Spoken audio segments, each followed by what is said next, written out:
Jay. Yep. Yep.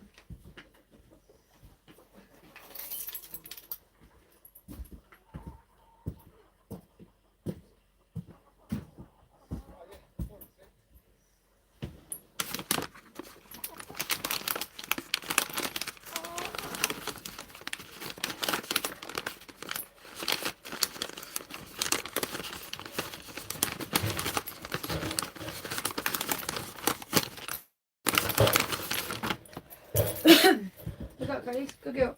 Move the car. Let's move the car.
Come on, Cody. Come on. Coda. Come. Come on.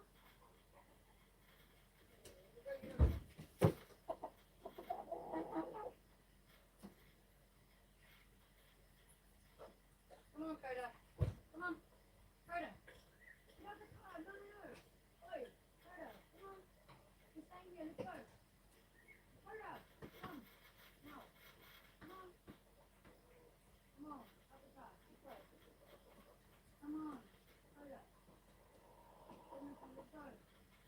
Come on, let's go. Good girl. Good girl.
Wizzle.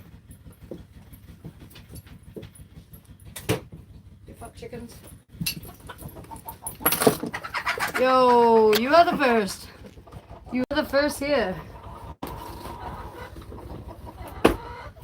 What's up, guys? Hey, is this me? I think it's me. I do think it is me.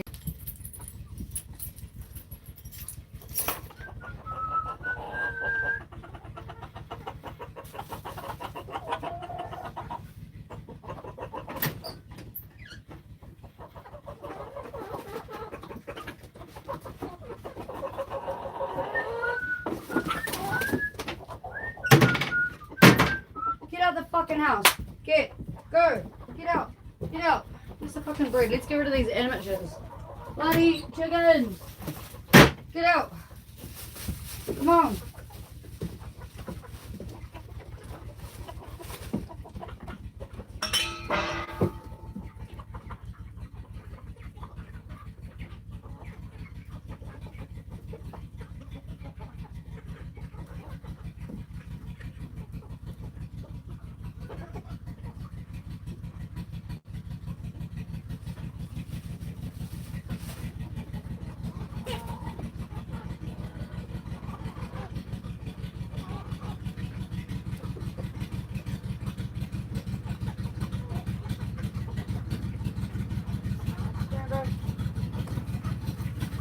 Run, Dickie. Go for a run, mate. Hey everybody, I'll be with you in 1 sec.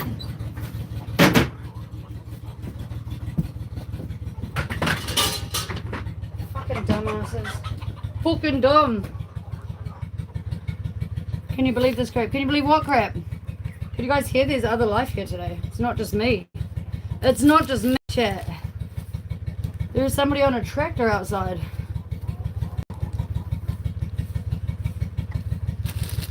Just getting organised to leave this place for a little while. You guys are going to see some different shenanigans on my YouTube the next week or so.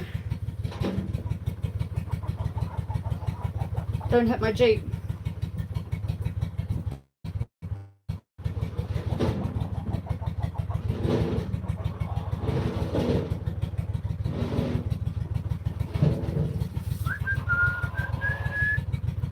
Oh yeah, bro, it is old. It's old as fuck. You wanna see?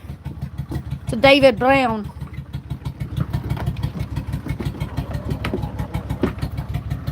Excuse the vacuum. We actually got the vacuum up for the first time today. It is old as fuck, but it still runs. She still runs, bro. We've actually got 3 of them. There's one there. There's one up there. And then there's one down there. Yeah, we actually got 3 tractors.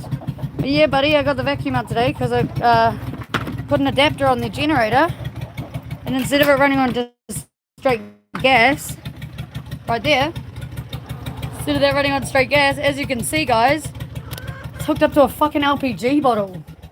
LPG, bro. Doing some boondocking around here. Val, hear me. No, I am not down south. I am up in Northland in the boondocks, mate. The absolute boondocks.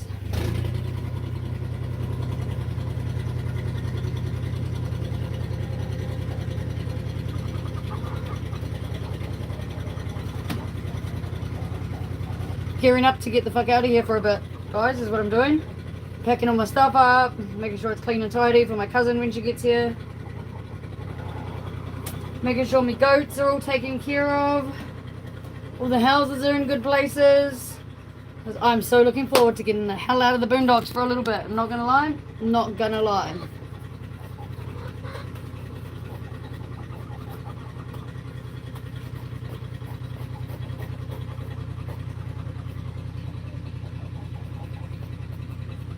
I hate watching this guy on a tractor. Do you guys want to see? Can you guys also run LPG? Yep, we can convert cars. You guys want to watch some boondocking at its finest? You'll probably see him crash. He's really good at that. He's really good at ending up down the bottom of the hill.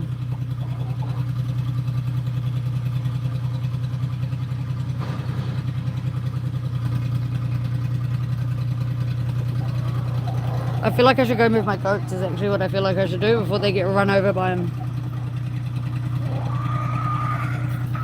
No joke, it wouldn't be the first time. Not them getting run over, but wouldn't be the first time that shit's gone flying down the fucking bank when Josh is in charge. You're from the East Coast, you love the animals? Thank you. I will take you to see them, but no, it's not my husband. It's my cousin's boyfriend, actually. He's hardly ever here. He's hardly ever here, but he does come up once in a never, and today was that day. He decided to show up, like, I don't know, an hour or so ago. And that's what he does, he just shows up.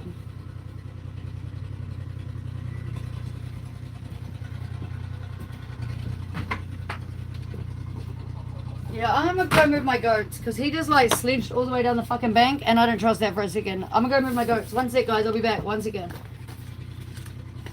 I'll be back.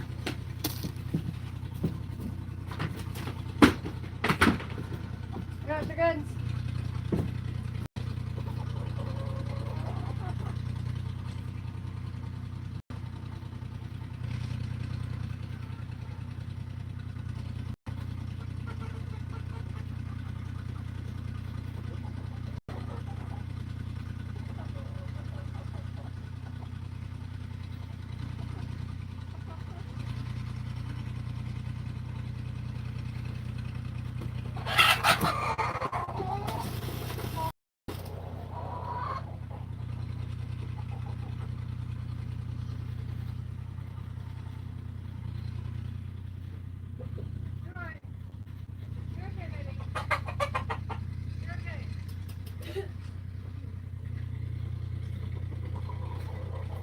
Alright guys, it's alright.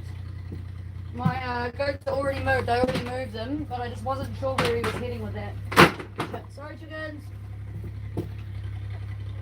I mean, to be fair, I don't really like where he's still heading with that. Let me show you guys. Fucking hell. Got any favourite songs on the harmonica? I love the harmonica. I can't play it. And no, my cousin is not gay. My cousin is a girl, 17 days older than me. And Josh is most definitely a boy. I don't know what he's doing. I don't know where he's planning to go, but it looks like it's going to head down the hill. Down the bank, where we don't want it.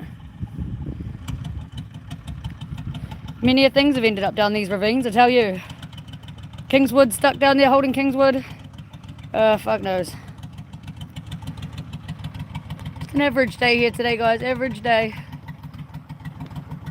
Average day. I've been MacGyving here today, guys. I've been MacGyving, okay? So we got the old generator here. Let me show you. Let me show you what I've been up to today. We got the old generator here, right? Runs on gas, as you know. Petrol. Petrol, you can get diesel ones. This, Google that. It is a petrol-powered generator. Not anymore, chat. Not anymore. It is now LPG. Straight LPG. Hooked straight up to the fucking bottom of the carby. And now we've got an LPG generator, bro. And I just plugged in the old vacuum. The old vacuum, as you can see, is plugged right in there. And I actually managed to vacuum the fucking house. Wow, guys. And yeah, not a big thing for you guys. You guys have a vacuum and power and shit and whatever else. But I don't. Usually I'm out there with the broom sweeping my carpet. Today I vacuumed. Boss. Chicken! Get out of the fucking house!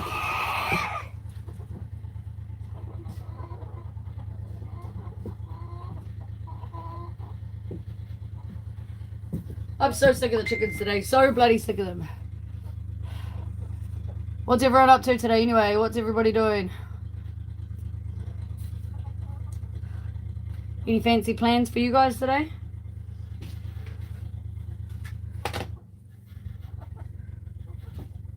Fuck off. Get out. Get out. Get out. Fold me old towel up and take that away with me when I go. Need a bloody towel. Never know what beach might come across. River, lake or anything along the road tripping. Got 4 towels with me for my trip. I think that should be enough for a week. 4 towels. All neatly folded. Look at that, all neatly packed in there, guys. Getting excited, I'm getting excited. Get a 12 gauge and get rid of them. A 12 gauge would definitely get rid of them, and it would be highly pointless because they would obliterate into nothing. And then 1, I wouldn't get eggs anymore. And 2, I would have a hell of a lot of a mess to clean up that the wild pigs would then come for. So, definitely won't be shooting them with a 12 gauge, but we do need to get rid of some fucking roosters, that's for sure. But it's the blind chicken. We have a blind chicken here. I am tired of them because we have a blind chicken and she likes to think that she's allowed to live in the house because when she was a baby, she did live in the house because she was picked on because she was blind. And, yeah, now she just thinks that she has free roam of the house, you see, and so she just comes in and out whenever it suits her. And then all the rest of them think that they can come in too. So Yeah, it's just annoying because I've just vacuumed for the first time in 4 years. Sounds disgusting. But I do sweep every other day and clean the floor and shit with the dustpan and whatever else. But first time actually giving it a proper vacuum out and cleaning the whole deck down with a water blaster because I've had the generator running. So ideally, I would like it to stay clean in here for at least 5 minutes, if you know what I mean. 5 minutes would be nice. And also, guys, I've been MacGyvering a little bit today. See the old fires cranking? Can you guys see what's in the fire? I'll show you. Found this old metal hose. And I did that to it. And then we connected that up to just the tap over there. As you can see, the little hose sticking out into the sink. Not the tap, but just below the tap, there's a little black hose. I cranked the fire and hot water.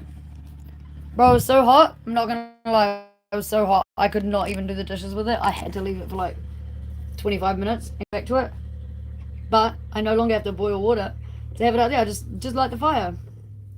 Booyah, booyah. Pretty exciting, guys. It's pretty exciting. Maybe not for you, because you guys have hot water out of your taps and shit, but ain't me. Yes, I am indeed about to hurn the smoke.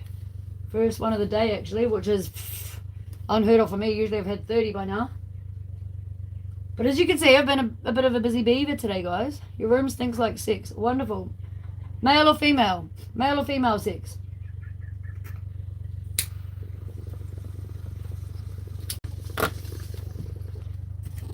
Clean the old fridge out for my cousin. So she got a nice, beautiful, nice fucking clean fridge to come home to. Tiny, yeah, guys. That's our freezer. This is the freezer. Paper still stuck in there from Wazzy's pills. The dog's pills. Which are now living here, but they used to live in here. Clean fucking fridge, guys. Yes, that is all that's in my fridge. Yes, it is. That is all I have in my fridge.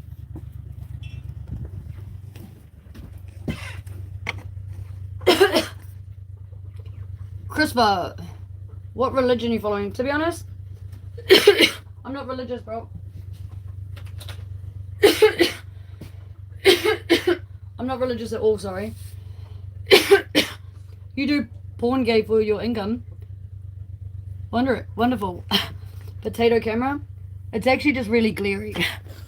It's actually just really glary here.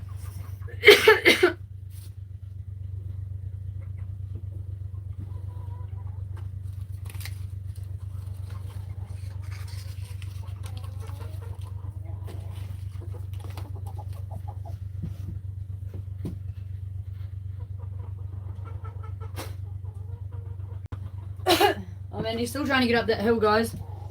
He's still out there with the fucking tractor. They'll probably be there for 6 hours.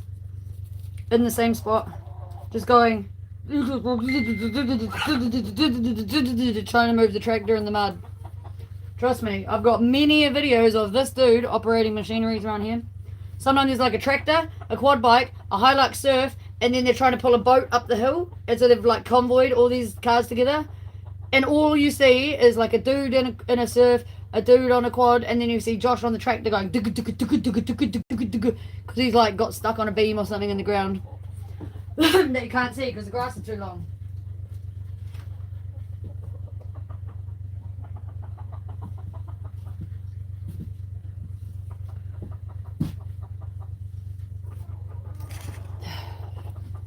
So what's everyone doing? What are you guys up to? Tell me about your guys' day. Had quite an eventful, fun and interesting learning day here on the Boondock Farm.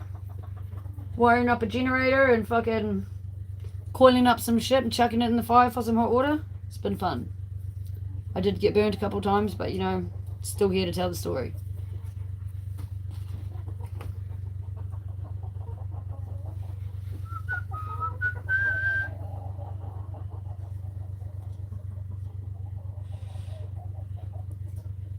Alright, I might glitch out for like 1 second here, guys, because I just need to check for a minute and just go check something. Hello, hello, hello. Oh, Michael. You're going to be so shocked at the shenanigans around here, bro.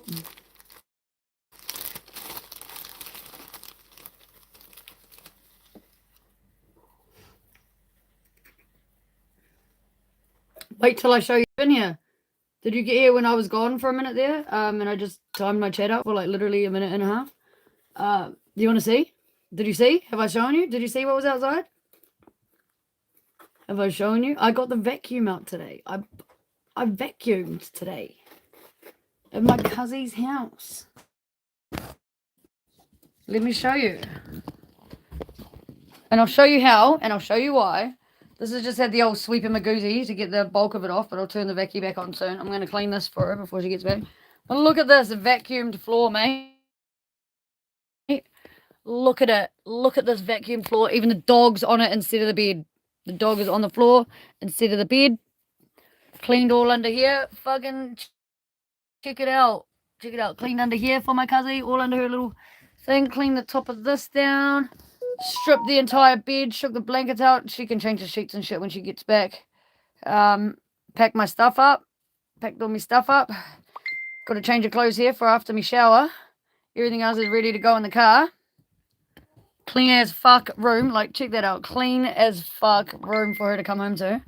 And this is relatively tidy. I'm just working on this part now. As you can see, putting my things in one pile to go into the Jeep. I got this out to all pretty clean and tidy in here, even though it's not actually that clean and tidy, but compared to how it normally is. And I'm going to give you a fridge tour. Fucking clean this bad boy for her. Check it out. Fucking not a speck on there. Fucking perler of a fridge, guys. Check it out. Check it out. All nice, clean. Nothing yuck in there.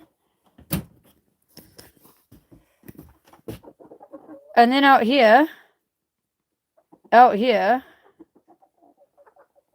at that.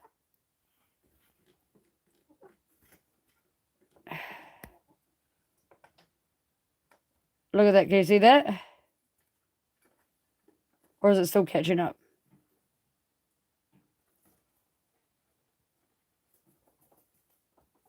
Still can't see nothing? Hold on. I'll wipe my camera. Maybe it's my camera and shit. Hold on, guys. Hold on.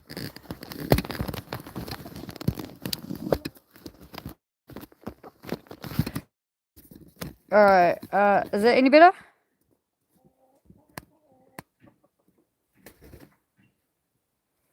Do you see that? In the fire? Well, can you see it? Can you see it?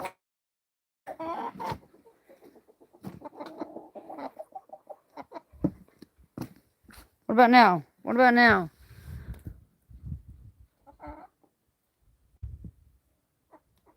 Okay, hold on. Wait.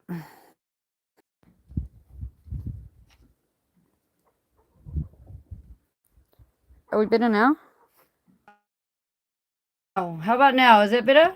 Better now? Not pixelated?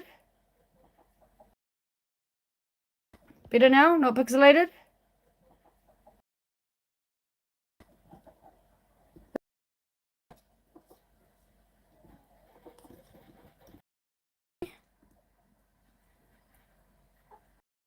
Are we better, chat? Look in here then, since we're better now. Look in there.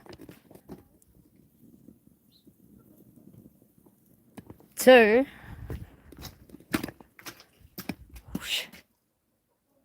That.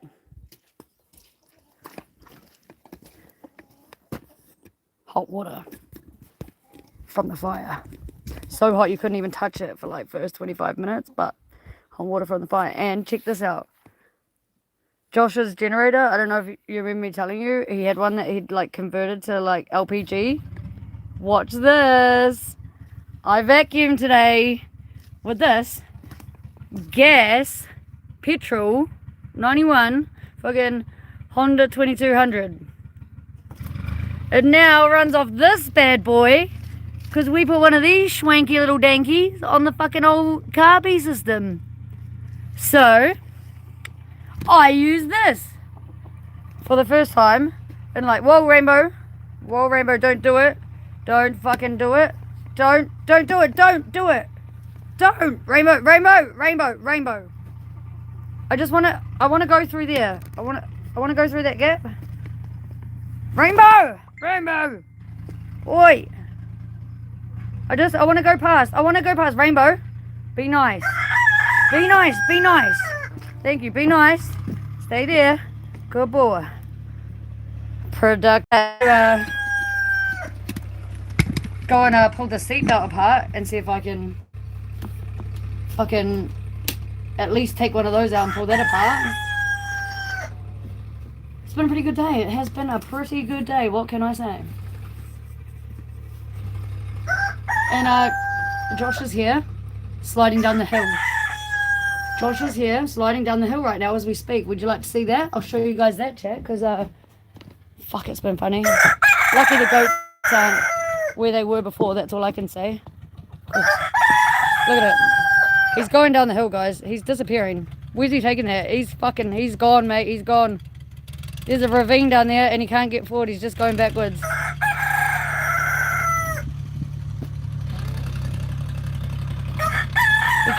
He can't get it out of there. He's been trying to get a run up for ages. Lucky I moved the goats. Lucky I moved the goats because he ended up careering right down where my arena was between Patience and the tree. He literally just went hurrying down there sideways, backwards, wheels locked up, trailer jackknife, just fucking pushing it backwards down the hill, bro. Yeah, so fully converted a fucking petrol generator to LPG. And do you know why? Do you know why I did that? Because I wanted to vacuum. You see, I wanted to vacuum. I wanted to try and water blast the deck down maybe for my cousin before they got back. And I didn't have any petrol here. I didn't have any petrol. I thought for a moment I could rob the petrol that I did put in my quad and put that in something, but then I realized I sent the quad back to my actual house. So I had no petrol here. And I really wanted to do something, so converted the old fucking petrol generator into an LPG one, and it fucking cranks. It ran that 1700 watt fucking vacuum on the 2200 watt generator. What are they? What are they? Oh, guys, chat, he's made it round. He's made it round the back of the bus. He's finally made it round the back of the old bus. He's coming up the home straight. I don't know where he plans to take that. He's lucky I've cleared all of that area out. He is so lucky, straight up.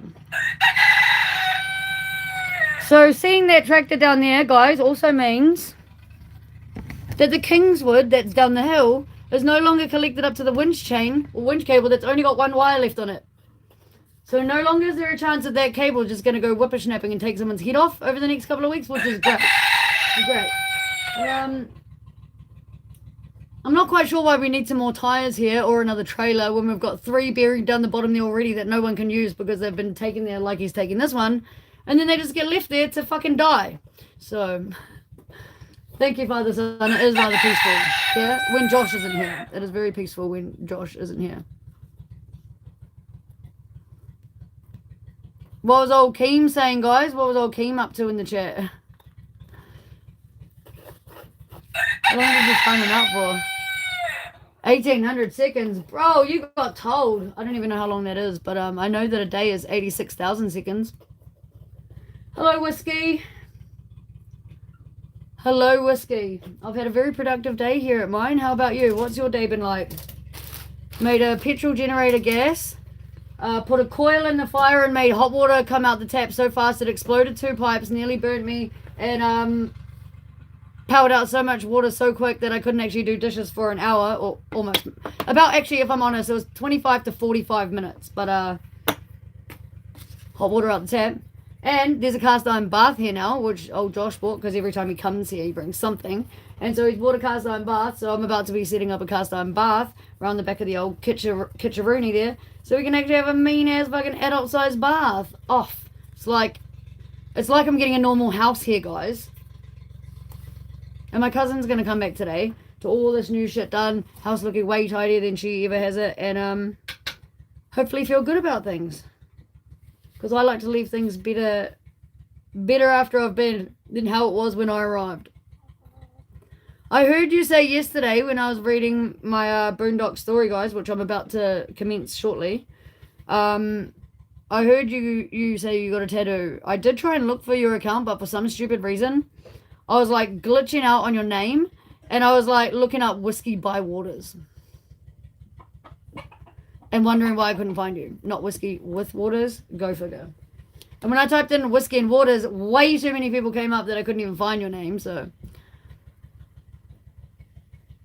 Yeah, it's kind of ironic, because like I was doing that to the fire and shit when Josh arrived. And then he arrives at the fucking cast iron bath, and it's already weird enough, okay? Because every time Josh just he never tells you when he's coming. He usually shows up at 2 in the morning. This morning he showed up at, obviously didn't tell me he was coming. And whenever I get firewood up, or like there was already firewood here from the other day when Michael was here, but there's like firewood, right? So I was going to burn a fire yesterday, and for some reason I was just like, nah, fuck, tomorrow's the day, meaning today. And it's always like this. Whenever I save a fire that I don't burn, Josh always shows up. And it was just funny because, like, you know, the whole water situation too, the hot water situation, trying to get the last of the dishes done again and fucking trying to set that thing up. And then Josh shows up with a fucking bath that now we can fill that from. Chur.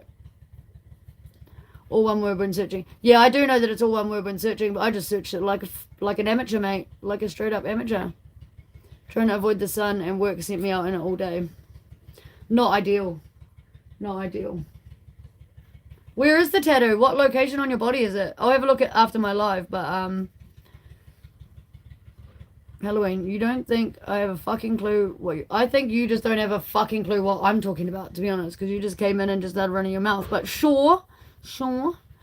I gotta go have a turd playing peekaboo. Enjoy that. Inside my right forearm. Oh, like in this part here.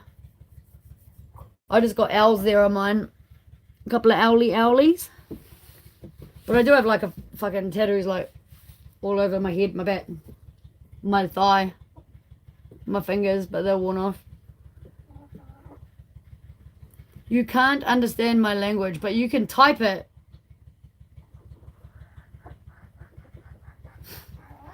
You just found a trapdoor spider. That's disgusting, Stephen. That's absolutely disgusting. And I couldn't think of anything worse.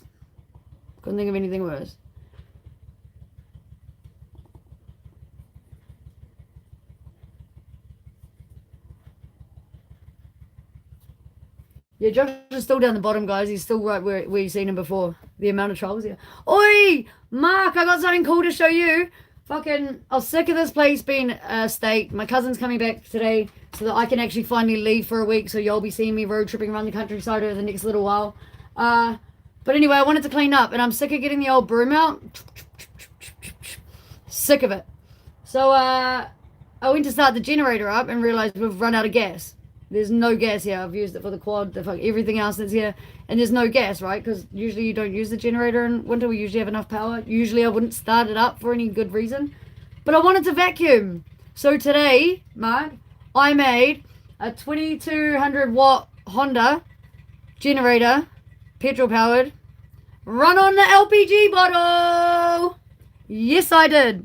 And also, if you have a look out here at my fire, I also made hot water come directly out of my tap. With that bad boy running straight into my kitchen sink now. Just boiling hot water. Bro. It has been a day here. And I have my old socket set out here, the old King Chrome. Because I'm about to go take a seatbelt apart out of the Jeep and see if I can fix that. And maybe override the fucking airbag system light with the diode. But we'll see. We will see. Can I ask you a question? You sure can, Halloween. How the fuck did I do that? Would you like to see? Fucking, I'll show you right now, bro. I'll show you right now how I did that. Check it out. Fuck, I'm so proud of myself today, guys. I'm so proud of myself. I've been talking about it for ages, doing all this shit. And finally just pulled the finger out and stopped building for a day. And just did some other shit. So this is it, guys. This is a generator. As you can see, 100% petrol powered. Got the vacuum plugged in. Could show you the floor, show you it worked. But this is it, guys. This is it. Petrol powered. Now running on this bad boy right here. Connected, as you can see. Straight down, follow the lead. Into the generator. Carburetor. Adapter. LPG, mate. Fucking LPG. LPG generator. What do you think about that, Mark? What do you think about that? Now, I'm yet to know if it runs any cheaper, okay? I don't know. Before, I could tell you, if I ran that generator from a full tank on petrol, I would probably run it for 5 hours before it's empty if I'm using, say, 15 to 1800 watts through it, like almost maxing it out, right? It would take me about 5 hours to use. So it's going to be interesting to know how long I can use a full gas bottle before it times out. Because if it's cheaper, well, we all know if it lasts longer than 5 hours, we all know it's going to be cheaper than petrol, 100% cheaper than petrol. Because it's like $50 to run that, basically for 5 hours. So $10 an hour to run it on gas. So I vacuumed for an hour because it hasn't been vacuumed in here. It's just been swept. So I vacuumed in here for an hour and it still doesn't even feel like I've touched the gas. So I'm so excited. I'm so proud of myself. Yeah. Yep, you will. You will definitely know it's me. Surprised you haven't heard any explosions, to be fair. I don't actually know where you're located, but we've had some pretty loud bangs that people like 20 k's down the road have been like, bro, did you hear that explosion? And I'm like, wasn't us. And we fill the whole valley with smoke. If it's not us, it's Alex or Lewis. And it's kind of funny because if we light it, it sort of goes down the hill, round the C shape, and then back up the hill. And then when they light their fire, for some reason, it comes the other way. Like, go figure. It's just a weird fucking valley.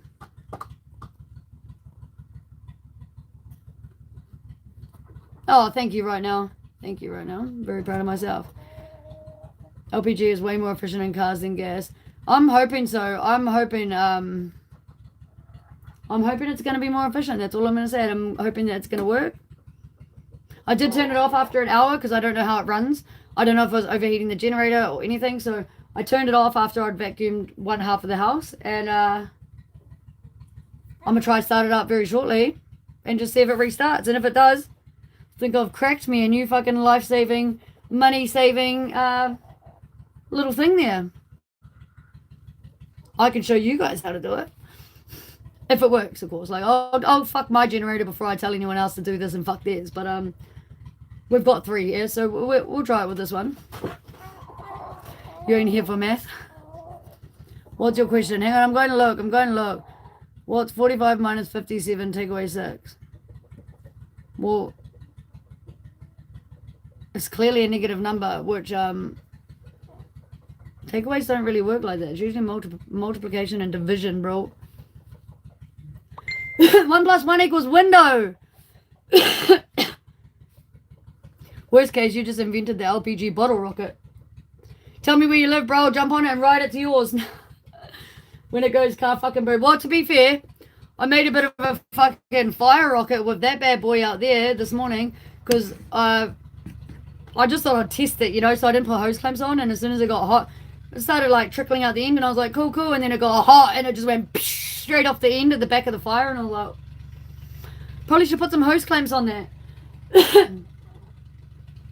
Oh god, he's coming up the hill, guys. He's coming up the hill. He's on his way up the hill.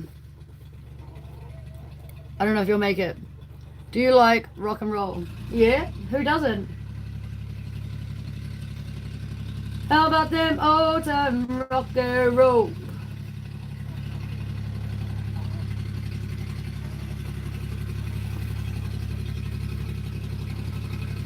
Yeah, that's right. Put another dime in the jukebox, baby. I love rock and roll. He is coming up the hill, guys. He is coming up the hill. I don't know if you guys can see. I'm in the wrong camera mode, but oh, he's parking behind the goat house just there now, behind the trampoline. I hope he doesn't fucking leave it there, because I don't trust any of his shit has brakes. I feel like if he's leaving that there, I'm moving my goat house before I put him in it. That is all. You've been wire wheeling the rust on the fire truck. Oh, so people know now. Do they? People know? You've been wiring the rust. Why don't you just sandblast it, bro? Have you got power where you are? Why don't you just give it a sandblast, bro? Wouldn't that be easier than wire wheeling? Let's put another shrimp on the barbie, baby. I love chicken too. Yeah, I'm curious if trampoline is still working. Trampoline is most definitely still working, and I landed a fucking flip in my live feed yesterday. Booyah! Legit.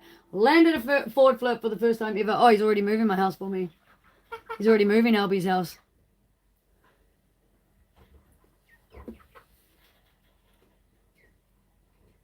Mean, bro, I was gonna do that.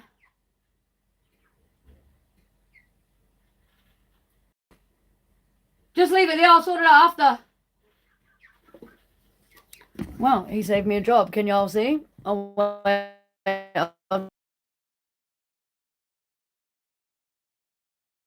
right fucking there on the Matters lane. On the Matters lane. Elvie cannot go in the house, but it was over there where Josh is, obviously, but well, whatever. I'll move it later. I will move it later, guys. It doesn't need much. Ain't making it perfect. Just rust, kill, and seal off. Fair enough. Fair enough. You love smoking bowls. I love smoking tires. I love smoking tires. I love smoking bowls. Put a little weed and light it, baby.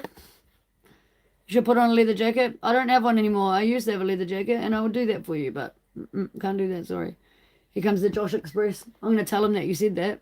I'm going to tell him that my chat's calling him the Josh Express. Because he did his job pretty quick today for a change.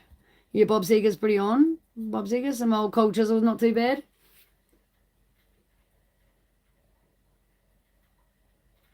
And then there's, of course, some Stephen Lynch. Well, it seems last night you caught me spanking it. No use denying it, because I was really cranking it. I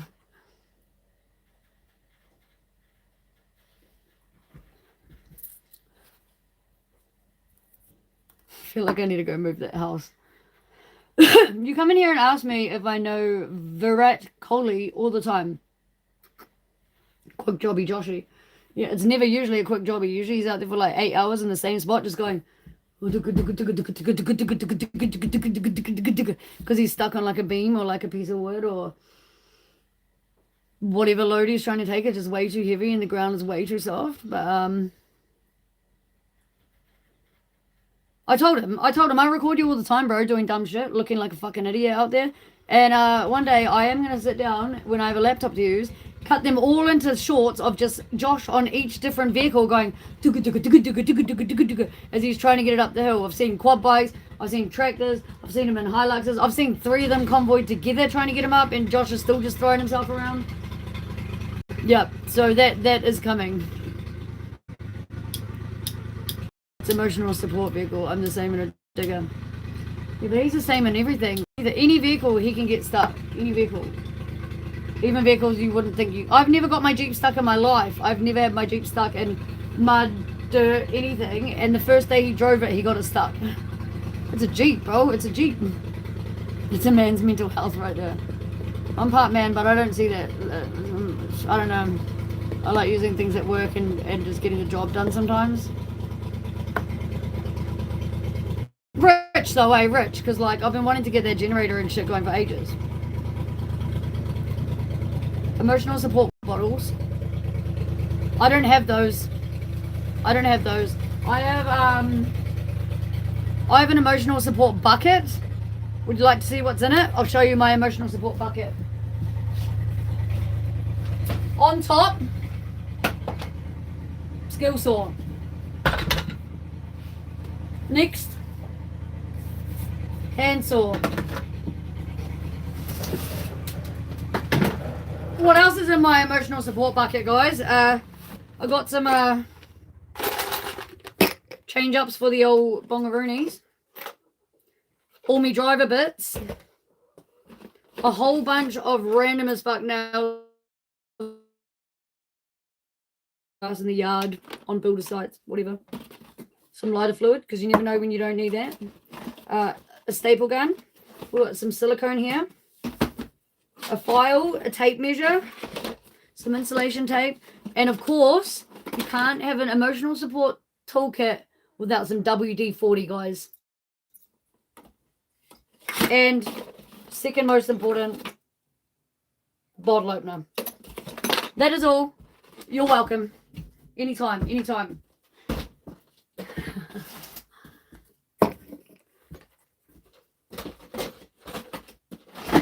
Anybody else got an emotional support bucket like me?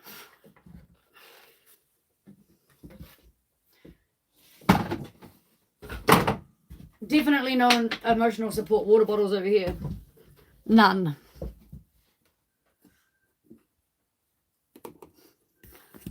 You didn't go to school. I most definitely did go to school. I also set my school's fucking rubbish bin on fire one day by accident playing with smoke bombs, but anyway, you know.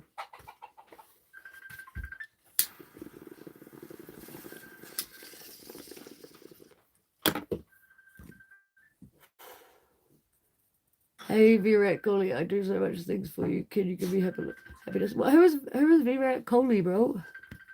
Who is that? Is Juliet from the silo? Who's Juliet? And if you're referring to me, my name's not Juliet, and I'm not from the silo. I am from the Boondocks. The Boondockeries, bro. Consider me like a New Zealand redneck without the cousin, sister, brother stuff that goes on.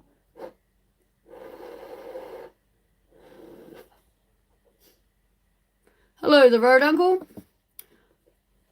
Any more weird happenings like brooms randomly falling? Last night there was some weird noises in here, but I wasn't in here. I was through that little walkway. I was through there in the bedroom and I could hear some weird ass noises in here.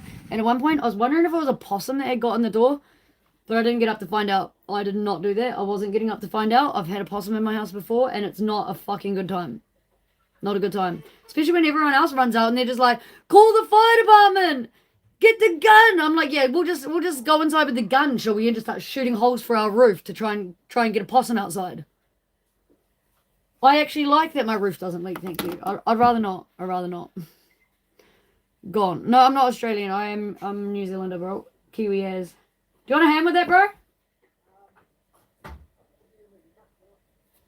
Hold on, I just gotta go, gotta go give him a lift and move the Jeep quick.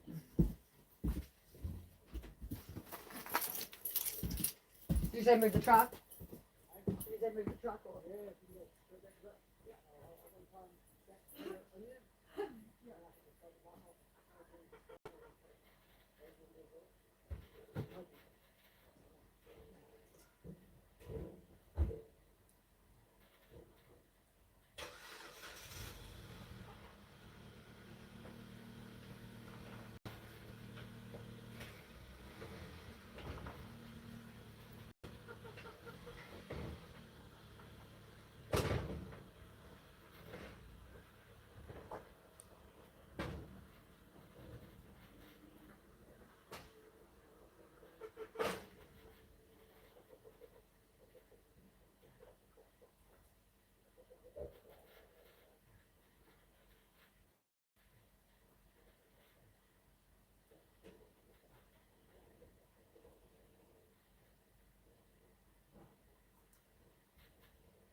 And like sand all in between those and fucking bricks and pavers and must have been like, oh, she got some problems with my clutch, couldn't get up the hill.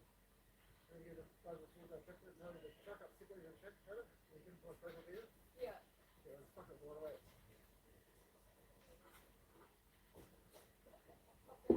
Yeah, just got to the hill, like that road you want to go. Yeah. And one hill I got to, just like the tractor just had enough. Yeah. Wouldn't that drive up? I'd believe it. I would believe it. It was Brady Hunt, hadn't it? Well, not Brady, but what about from the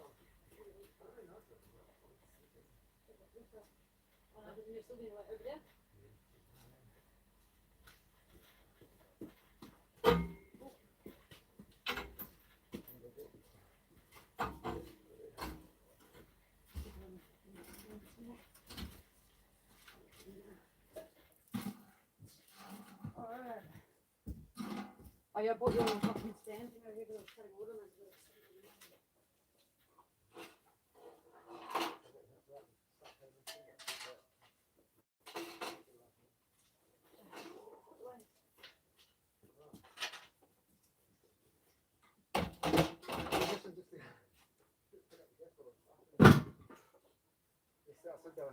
Yeah. Yeah, I was watching, and it was like starting a jackknife behind you. It was like, and then you were just going sideways, like fucking down where I just ripped all that shit out. Lucky I just pulled all that out too. Would have been right in your way. Yeah, that's fucking heavy. I didn't have fun moving that around.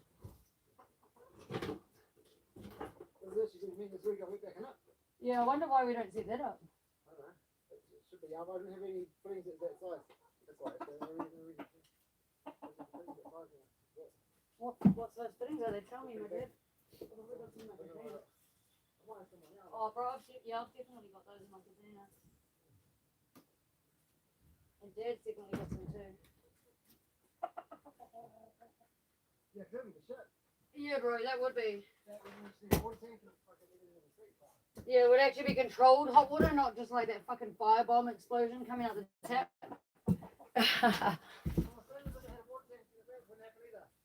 Yeah, the hot water cylinder. Yeah, I need to get that out of my container for you guys. I'm not off grid. I most definitely am off grid, you fool. Most definitely. You can see the fucking the ring in my fire that's causing hot water. Jingers. Jingers. That's dirty. Dirty ass. I'm so proud of the carpet in here right now, guys. I'm so proud of the carpet. Sorry if I missed anything. I would love to own a property like that. It's hard work, I'm not going to lie. Being off grid is definitely hard work. Hello, Mandy. Welcome back. Welcome back. How's your day been? I've had a very exciting and interesting day. Excuse the mess right here, right now, guys. We are installing a clawfoot bath. We are installing a clawfoot bath because this morning in the fire, you can't see right now, but in the fire, there's actual like a metal coil. A metal coil now, instead of it being a big open fire like usual, big metal coil in there, and then I ran a hose from that through the back of my fire into my kitchen sink so I could just have hot water at the kitchen bench, just straight hot water, because there's already a cold tap. But if you want to do dishes, you have to boil water in here or light the fire to do it. So I got sick of that, right? So I put a coil in there so that we could just fucking have hot water come straight out the tap, and so I did that. And then Josh arrives this morning, my cousin's boyfriend, because whenever he shows up, he always brings something random. He bought a clawfoot bath. He bought a clawfoot bath on the day that I figured out boiling hot water from the fire. How fucking cool. So we're now setting it up right here. I'll show you. We're setting it up right here. The bath in right now.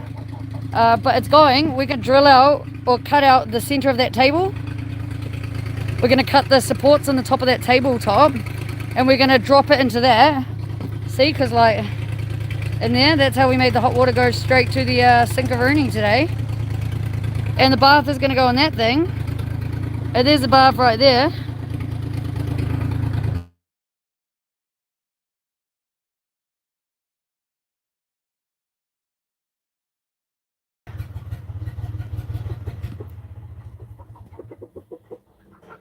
Let's see if we can fix it. Sorry,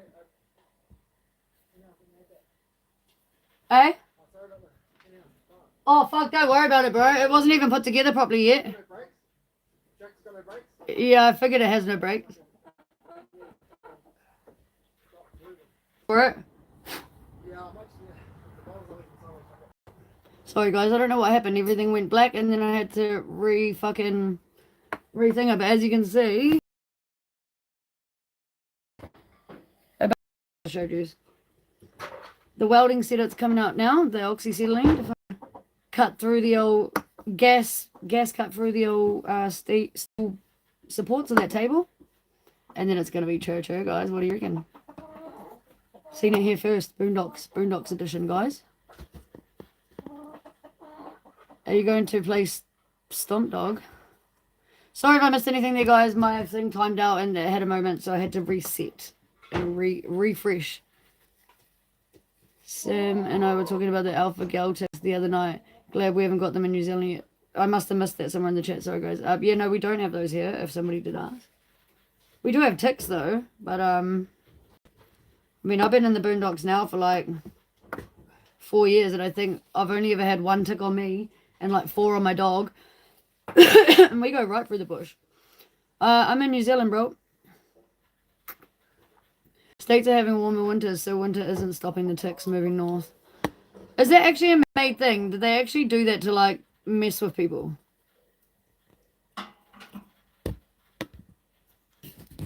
Did Mandy leave? Is she still here? Did she fall asleep? Is she gone?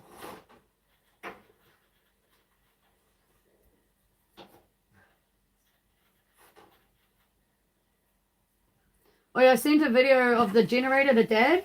Yeah. And then you see, I took a whole video of it. And then he's like, I'd love to see how that works. And I'm like, I fucking showed you how it worked, cunt. I showed you where it's connected to the carburetor and said it's an adapter. Like, Yeah. what the fuck? And then he's like, oh yeah, I need to see some more pictures of that. So I sent him the exact same video back and he's like, oh yeah, I can see way better now. It was the exact same video. Oh, right. Right. Hello, Mandy. So I don't know if you just heard that conversation, but there's a Choice As generator outside. It doesn't just run on gas. It runs on LPG. Choice A. Choice. So, believe it or not, I'll show you. Had a very busy day here. A sweep. I haven't given it a mop yet, but this is just because, as you know, the animals all live inside, you know, right? But fucking, I got the vacuum out today and look at this. Oh, look at the floor. It's so clean in my cousin's room. It's so clean in here. I can even put my shoes in here. That's all my stuff packed up, ready to go. My shoes on the floor, obviously, but clean carpet compared to like all this filthy shit. Because we got the old generator running, and I'll show you it. It's fucking out the gate. Even Mark, I showed Mark, and even he was impressed. And Michael, who does a bit with bikes, cars, and all sorts. And it's legit a petrol. It is actually a petrol generator. It's not supposed to run on LPG. But it does now. And I vacuumed the house with it, so I know it works. The only thing I don't know yet is if it's more efficient or less than our normal gas generators, because I haven't run it long enough to go through a whole bottle to see how long it lasts. But I tell you what, if an LPG bottle on there lasts longer than 5 hours, it's going to be way cheaper than anything. Because a full gas bottle is like $44 or something. And the gas to fill it for 5 hours was $50. So even if it runs out at 5 hours, we still save $6. So fingers crossed, it's going to be more economical. It is in cars, so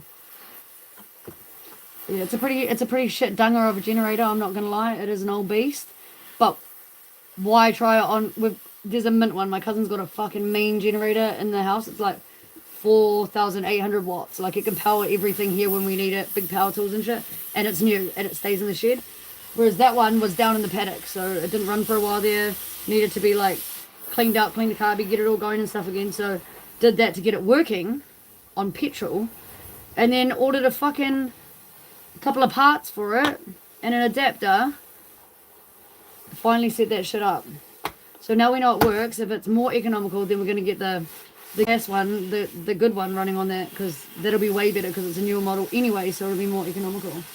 But yep, there's some welding going on outside, guys. Some welding, or gas cutting, should I say? Gas cutting, rather. And don't you love how we do this in the boondocks? No mask, no goggles, no nothing, bro. Just straight out there. No shirt on, probably fucking bare feet. Real quick, real fast, always professional. That's how we boondock, guys. The safety equipment is the shorts.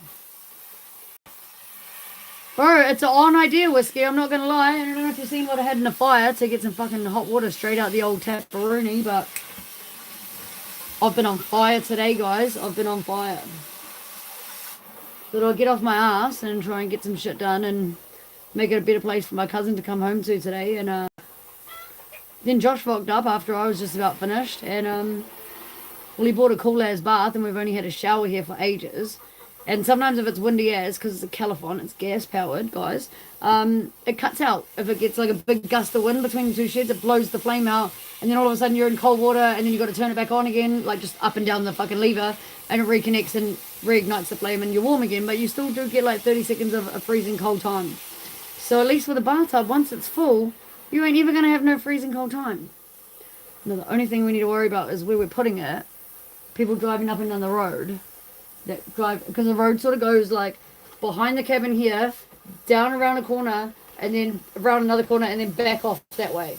But on all that part of the coving, they're quite low, and they could look up the bank to where we may be having a bath, you know. So we're just going to have to put up one little wall, and then we're literally going to be having a shower or a bath outside, under the stars at night time, with fire to heat the water, looking out at the mountains. Fucking choice. It's gonna be fucking choice. I'll show you guys when it's ready. I can smell burning metal. It smells great. What time is it there? Fuck, I don't know. 3:30. It's 3:30 here. I've had a very busy day. Only not long had my first cone. Would you guys believe it? My first cone of the day. Fucking boondockery in full effect. Damn straight. You should have seen the tractor going down the hill. You missed it. I don't think you were here, Michael. You missed it. It was on live. I did show it. Me and Josh were just talking about it. He's like, did you see me sledging down the hill, skidding? And I was like, yep, you were going like that. The tractor was going like this, and he had the trailer on the front, but he was like reversing, you know? So he was pushing the trailer, sort of, going down the hill though. And so the trailer starts reversing around the tree, and then the tractor just started sledging this way, that it was like almost jackknifing. I don't know how he does it. He gets himself out every time. It might take a while sometimes, but he does get himself out every time. That's impressive. Not gonna lie. Fuck, that shit's still smoking, guys. Check this out. I can fucking smells. Look at it. The fucking on fire. Cardboard's on fire. That's from the fucking gas cutting. The table's on fire.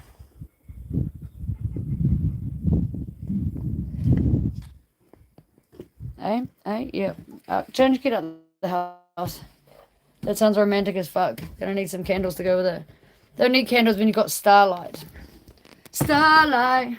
You know, I probably will need some solar lights maybe. I think candles might blow out outside, but just hope there's no hunters down in the forestry having a good old geezy gander with their binoculars. But fuck it. Have at it, bro. Have at it. Go have a jack in the bush. Oh fuck, only just had your first cone, are you okay? I feel okay now that I've just had my first cone, yeah, but I was getting a little bit like, why do I feel funny? Like, what's going on? Like, why can't I think straight? And then I was like, Came inside to have a cone and then ended up cleaning out the entire fridge.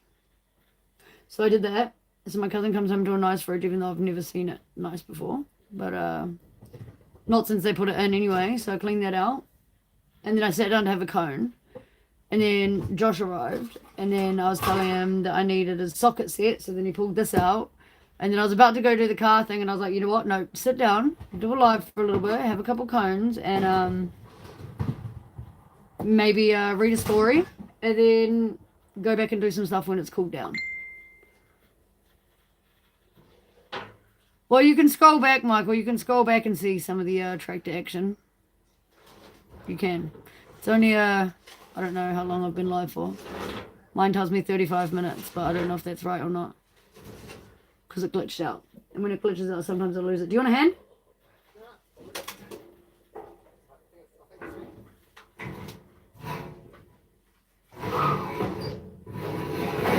The bath weighs about 80 kilos. We were just trying to get it back on the trailer. Yeah, fair enough. Safest way too, probably. Oh, and she's in, boys. Did you guys see that pop into space? Just like right there. That was so satisfying to watch. Check it out, guys. Bath sitting in a frame.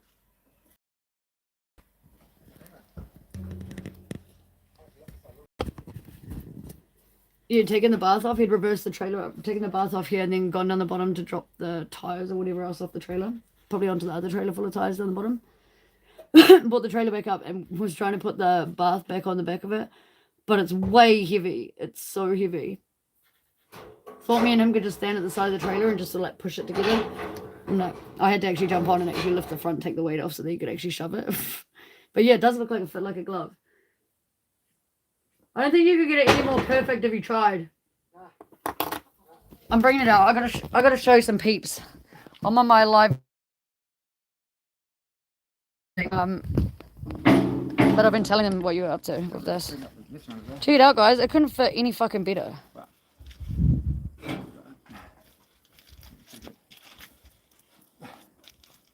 It's got another corporate one too, but I need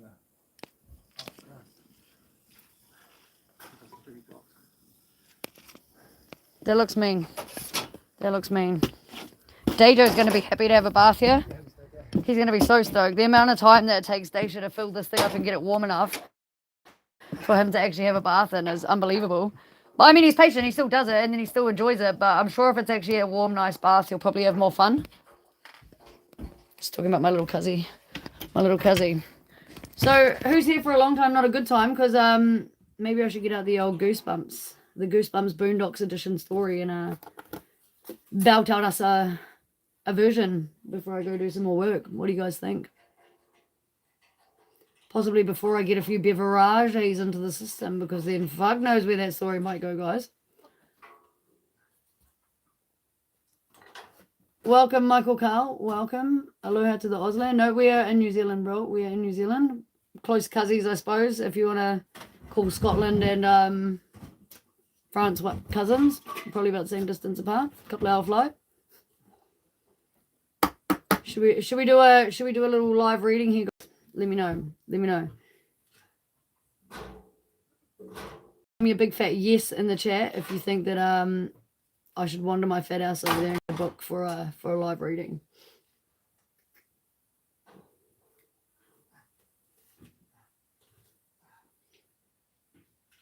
It's amazing how much stuff's still buried in there. I gave up trying to do that the other day.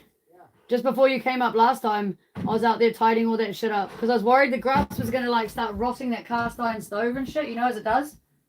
So I was like pulling it all out and fucking the whole tray on that bottom was just covered in kaikui. That's how I found the barbecue scraper. All right.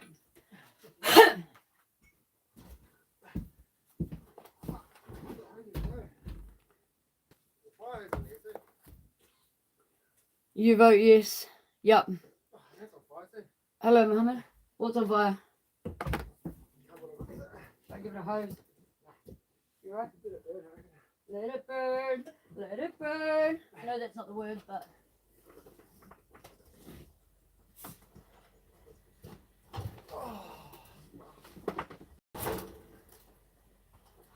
I didn't want to track them, but I'm sure it's just nice to have a bedroom done anyway. I feel like I need to empty the filter before I do any more vacuuming. Or empty the bag. Empty the bag.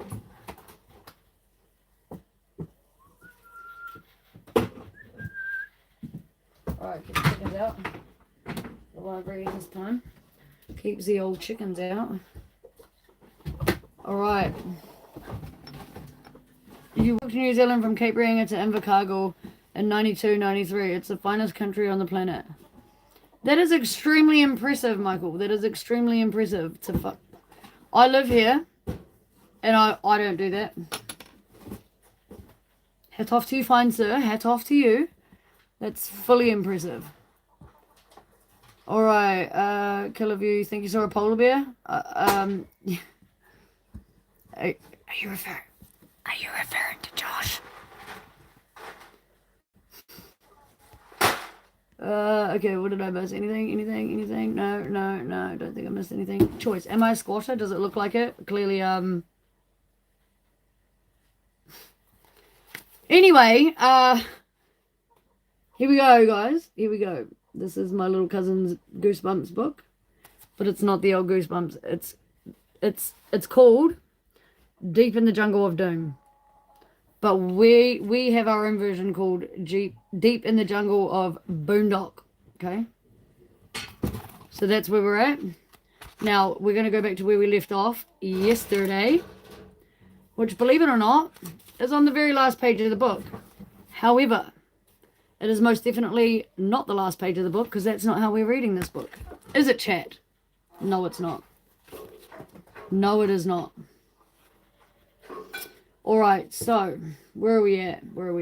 Let me fill you guys in.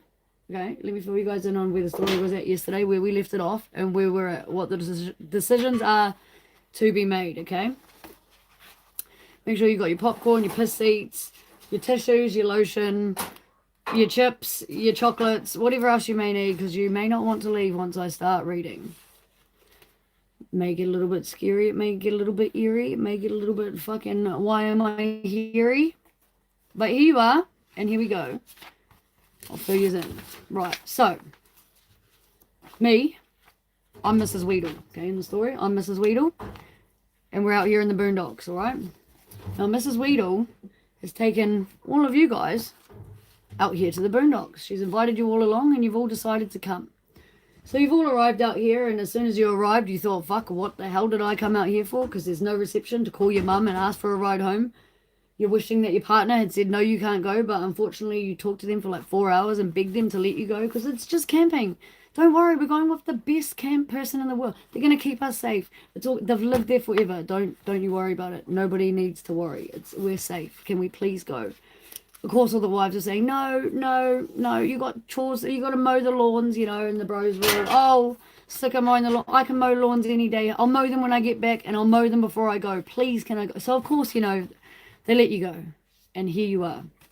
Get out your car at the boondocks, and you realize you've probably made one of the biggest mistakes in your life. But here we go. I, Mrs. Weedle, convince you guys to come for a little foraging expedition. We're going to maybe be in there for about 3 days, okay? Not really sure what we're looking for, some things to eat, some things to do, and we're on our way to the campground. Now, it started as the campground, but it grew very fast into the campground as it's growing today, because with a few people, it's a campground, but with 17 of us, it's looking more like a campground, right? But that's all right. We've got plenty of tents. We've got plenty of things. Mrs. Weedle and 15 of the crew are on their way. They're about an hour out. Was it about an hour, chat? I think we had about an hour left on our journey. They're about an hour out from the campground, where they will post up for the next couple of days before they make their mission back here to home. Alright? Now, we've got to keep in mind, we're in the native New Zealand boondockery bush, okay? There's headhunters out there. There's all sorts. I can't even tell you. There's pigs, there's turkeys, all sorts of crazy things, alright? Now, you think there's no predators, but I tell you, you're in the boondocks, and it's a different world. Way different world. Okay? So here we go. We're on our mission. We've made it a quarter of the way through our walk. And old Zoe and old Kevin decided that they were going to venture off from the track. Mrs. Weedle was giving some instructions. I was telling the crew, hey guys, hey everybody, listen up. We're about 3 hours away at this point. We're 3 hours away from where we're going. You know, we're going to pitch a tent. It's going to be great. This is what we're doing. Stick together. Let's go. On that moment, old Zoe and old Kevin spied something just over there. Just over there to the left. Or did they? Well, Kevin convinced Zoe, or Zoe convinced Kevin. I'm not sure which way around it was now, guys. I have no idea. But somebody convinced somebody that it was a good idea to leave the best and only boondock guide there is, all the way out here in the sticks, and venture off behind a tree and wait until they couldn't see. Where the fuck were we? We were long gone. And what did they do? Popped right up from behind the tree, probably after taking a wee, and decided to go and have a look-see. And when they realized they couldn't see me, out they popped and started on their own voyage. Now, I think they decided to take a few runs, a few hikes, a few swims, a few dives, following a path that was covered in very creepy, crawly vines. It was a pretty hectic time, I'm not going to lie. Now, anyway, they were running away from a statue, which began as a statue. A very strange, peculiar sort of statue, I might add.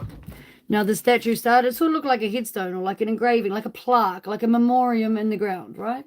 That's what it began as. And Zoe's having a good old geezy gander at it. She looks down. She's not scared of anything, as we all know from the beginning of the story. She's not scared of anything, okay? So away she goes, having a geezy old gander down at this headstone. And old Kevin, he's standing there shaking in his boots. Oh, he's scared. He's freaking out. But he's with his best friend who's not scared of anything. They've been best friends for life. So all's good in the world. You know, he knows that no matter what happens, he's going to be safe because he's with Zoe. So Zoe gives the old statue thing a bit of a blow and a bit of a... tries to pull the vines off, you know, because we all know Kevin's a bit weak and he couldn't possibly pull those vines off with those pipsqueak arms, could he? No. So that was left to Zoe. Tough as old fucking boots, that chick.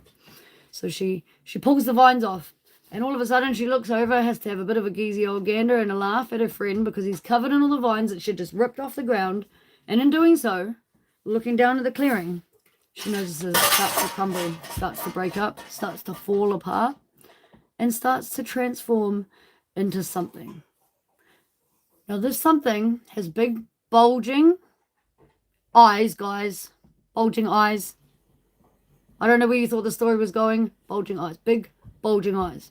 And very, very sharp and long teeth. Guys, teeth. Bulging, long teeth and eyes, okay? He was hidden in the bush by two little sharp-featured claws. That's all that could be seen at first. But as the dust settled and the vines fell to the ground, they could see these big gnashing teeth coming at them. So they turned, looked at each other, didn't think twice, and just bolted. Now they've been running and running and running for quite some time now, guys, and they have arrived at a clearing. And at first they thought they were safe in this clearing because, you know, the cat, I don't know, is it even a cat? No, it's not really even a cat. Sort of resembles a cat, right? Sort of resembles a cat, but it sort of resembles like a Chinese parade dragon crossed with like some festering, thick, sweltering, disgusting smell that's almost as thick as smoke and just drops you dead in your tracks. As soon as you smell it, you just know something bad's coming. Something bad's happening, and I'm not talking about what happens when, you know, you've been eating a few too many beans, guys, okay? So we're at the point, we're in this clearing, we've come across this high table, thought we'd have some lunch, thought that would be a great idea. Old Zoe and old Kevin thought they'd be super smart. Meanwhile, the rest of us, we are super smart. See, we're nearly at the campsite. We're an hour out. We're nearly settled now. And Zoe and Kevin are now about to have lunch at this high table that they've come across. Now, this high table has some bowls hanging off the side of it. Beautiful bowl in the middle of it with some fruits and bananas, pears, apples. Beautiful. And it smelled delicious. Better than anything you can smell in your entire life. Better than a normal banana, better than a normal pear, better than them put together in a fucking fruit salad. The best smell you can imagine. So, of course, Kevin didn't think twice. He didn't even wait for Zoe to try and tell him not to. He was straight in there, smashing back this pear, right? A couple of mouthfuls, pretty much the whole thing was gone. Zoe's looking around and taking in her surroundings because she's smart, she's strong, and she ain't scared of shit, okay? So she's looking all around, absorbing everything. And she realizes that those things that she thought were balls that were hanging on the edge of the table were not, in fact, balls, guys. They were shrunken human heads with withered, wrinkled, dried up skin with no flesh between that and the bone. Almost as if someone had liquefied the flesh and then sucked that out with a straw and just left the skin there to dry while it's hanging on the edge of this table with this delicious fruit on top that Kevin is halfway through eating. Within a couple of seconds of him eating this amazing smelling fruit, and Zoe screaming at him, "No, what have you done? What were you thinking, you stupid idiot?" He starts replying, "It's okay, it tastes delicious, it's fine." Meanwhile, Zoe's backing up. Zoe is backing up. She is like, bro, I don't know what you're saying. Kevin thinks he's speaking English. He thinks he's speaking the same way to his very best friend, the same way he's always ever spoken to her. Unfortunately, the only things coming out of his mouth is hisses, howls, growls, grunts, and groans. He reaches forward to reassure her, to put his hand on her shoulder, to tell her, hey, it's okay. She's already running. She didn't want to turn her back at first because she was afraid of what he might do, what he is, whatever the hell's going on. We didn't know at that point. We had no idea what was going on. But she started running, and she done left her best friend for dead. She ran straight into the forest where this other creature had run to earlier. Unbeknown to her, she doesn't know what's going to happen to her once she's in the forest, but she's not afraid of much, but clearly she was, because she ran from her best friend. As his hand's out and he's reaching to touch her to be like, hey, what's going on? What's happening? Like, don't leave me. He looks at his hand and he sees. His eyes have grown. He has two big, bulging eyes. Very long, sharp teeth.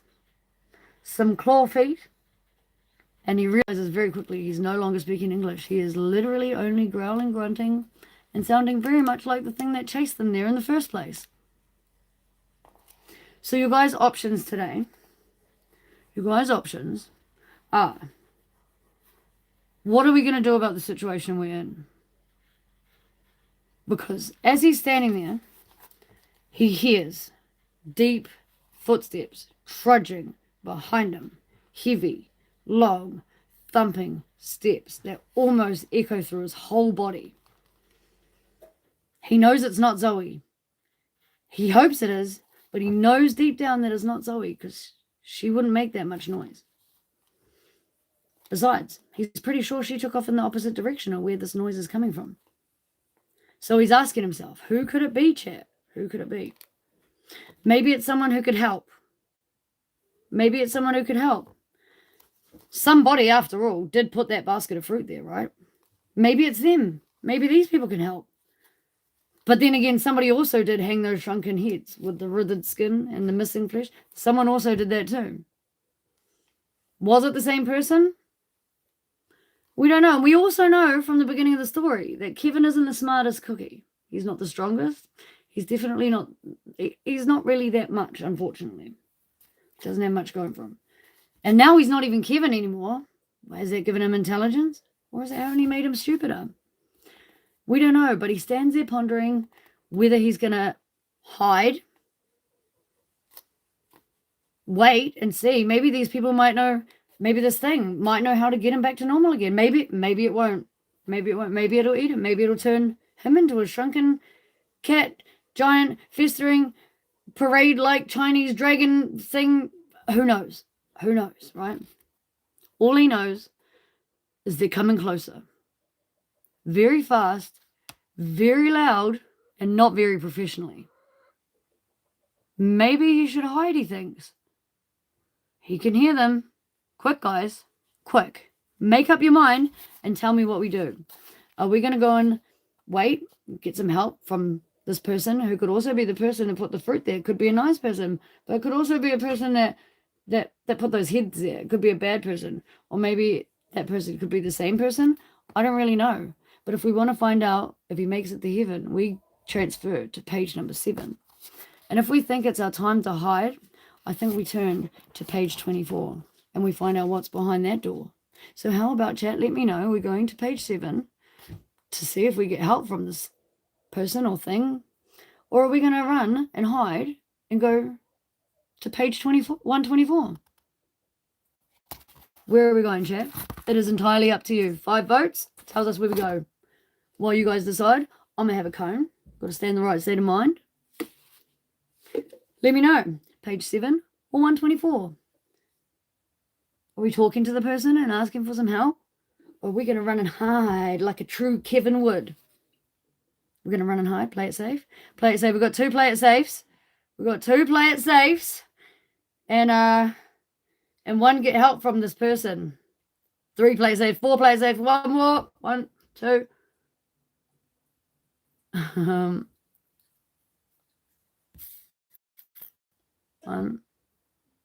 2, 3, 4. We need one more vote, guys. What is it, 124? Or we go to page 7? Are we hiding? Or are we going to ask for some help?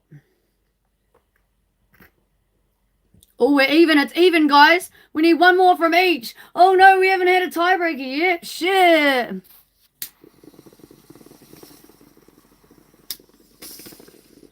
Always 7.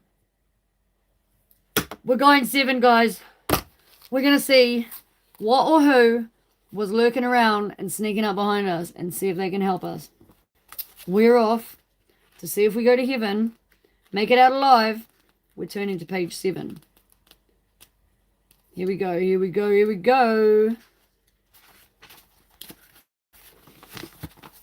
So as Kevin's standing in the clearing, waiting for the person who we all know definitely is coming closer. God forbid, I think even me, Mrs. Weedle, and the crew that we're with over 2 hours away can hear what's coming from. You certainly can. The vines are moving. The grass is swaying. The ground is a-thumping. And the sound of leaves grow much, much louder. A lot louder. Rustling, crackling, crunching, snapping. You can hear it. You can feel it. You can almost smell it. But then you wonder if you're smelling yourself. Because you think back to yesterday. Before you licked the fruit. Before you got these hands, these teeth, and these eyes. You remembered that smell. Is it you? Is it someone like you coming? Or is he smelling himself? He takes a little whiff of his armpits. He's still unsure. He reaches down, gets a little toe jam. Taste that, because we all know these things operate with gravel-covered tongues. And they like to lick from top to bottom. We learned this yesterday. So as he stands in the clearing, pondering all that's to come, he begins to just cross his legs and smile, because he thinks to himself, I'm pretty ugly. I mean, I know I was ugly before this, but I'm pretty ugly now. And if it's me that smells like that, whatever's coming, it can't be scarier than me, right? But then at the same time, he doesn't really want to be scary, because what if what's coming isn't as scary as him and doesn't know what he is? And then how can he get help? So poor, massive old Kevin, because he's not little old pipsqueak anymore. He's now a gigantic cat, demon, dragon, parade, Chinese lantern-shaped fucking thing. He doesn't want to look scary. So he folds his legs, he crosses his arms, and he tucks everything down like a little hedgehog. I think he's forgotten he's got wings and a tail. He tucks himself down, and he just hopes that whatever comes, whoever it is, will realize he's not a threat, and they'll just help him. Anyway, Ben, one of the kids from the original Avenger Explorers Club, you know, where all the rest of us are, little old Ben bursts into the clearing. It looks as if he's reading some kind of comic book, maybe a pamphlet, possibly even a map. Who knows? Who knows? But he burst straight into that clearing like he's never seen a clearing before in his life. Maybe he's lost. Maybe who knows? Maybe he's on the search for the vagina Silophysis. We don't know. We just don't know. Anyway, he keeps glancing down at this book, this map, this fucking whatever he's got. Treasure hunt. He's glancing down at it. And back up. Just along the path as he's going, these vines and stuff. Bursts into the clearing. Still doing the same thing. Having a good old geezy gander around. Doesn't even notice him at first. Doesn't even notice Kevin. How? Nobody knows. But he first doesn't notice him, right? You remember talking with Zoe, Kevin, as he sat there? He remembers. He's been thinking about it. Talking to Zoe. He's a real bookworm and a geek. He's an actual geek. It explains the pipsqueak arms that he had before he had this transformation, right? So he's sitting there and he's reminiscing about his best friend Zoe, wondering what's become of his life. You know, his red hair, his tousled and messed rose, His glasses are crooked and one of the lenses has been lost somewhere in his trip. Freckles all over his entire face. Well, they're no longer there. He doesn't look the same.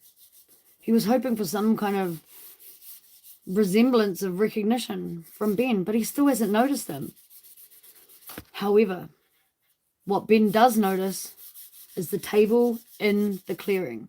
You know, the table. It's got the balls hanging off the side that aren't balls. The skeleton heads. Shrunken human skeleton heads. And the delicious fruit. Don't forget that delicious fruit. That's on the table too. And of course, Ben sees that.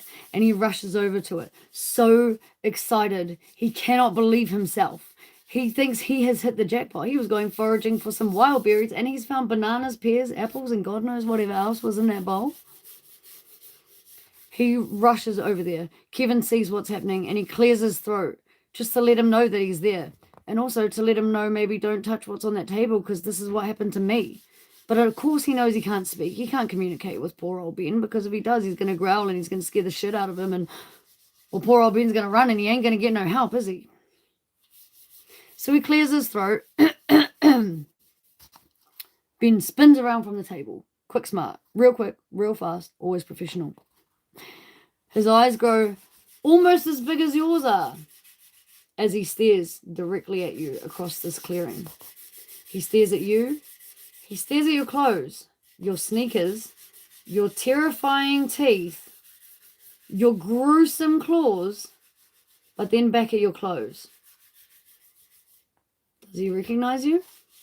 He drops the pamphlet that he's got, the map, the book, whatever he's running around with that he was just looking around with before he found the table. He drops it. Doesn't even think twice. Ben points directly at Kevin. You're I'm pretty sure I know who you are. Are you Kevin? I also know how you got that way, he says. How does he know, chat? How does he know? How is he still human? You're one of those kids that was supposed to be with us on the Explorer Challenge. You're supposed to be with Mrs. Weedle at the camp. All the rest of them are there. He's staring at him, wondering beyond his disbelief. Is this really Kevin? Am I really seeing this? Do I really know what's going on here? Kevin's kind of glad, I'm not going to lie. He's kind of glad that Ben's not scared of him. Most definitely glad. Yes, he manages to say. The goop that was blocking his throat, all that clear mucus, the green tangent sticking in it, that's all sort of just starting to clear away. Just slithering down his throat. Maybe he's swallowing it. Maybe he's spat it out. Nobody knows. Maybe he's had a yak. We don't know. But that goop is clearing. So he finally manages to get out a yes. Anyway, Ben turns to him and he says, I'll bet you came into this clearing, saw this very table with these shrunken heads on it and this beautiful fruit, and you selfish prick, just decided you'd help yourself instead of bringing it to share with the group. Kevin looks down, a little embarrassed because he knows he's selfish as all hell. Ben says, it turned you into a fish monster. You fell right into their trap. You chased the Vaginosalophysis all the way here. You ate the fruit from the sacred table, and now look what done happened to you. Suddenly, Ben lifts his nose and he sniffs the air. A dopey smile spreads across his face. As if in a trance, he stumbles across to the table, grabs a banana from the basket, holds it close to his nose, inhales that delicious aroma, and you know just what he's feeling. No, Ben, Kevin screams. Don't eat that fruit. You were just telling me. But again, all the ooze, all the goop, nothing comes out but a froggy old croak. Ben peels that banana, but you know, if he eats that banana, he's going to turn into you. What happens if he turns into you? You don't know because, goodness, we don't know if they're homos, if they're straight, if they eat each other. He doesn't want to know. He's there by himself right now, and he feels somewhat safe.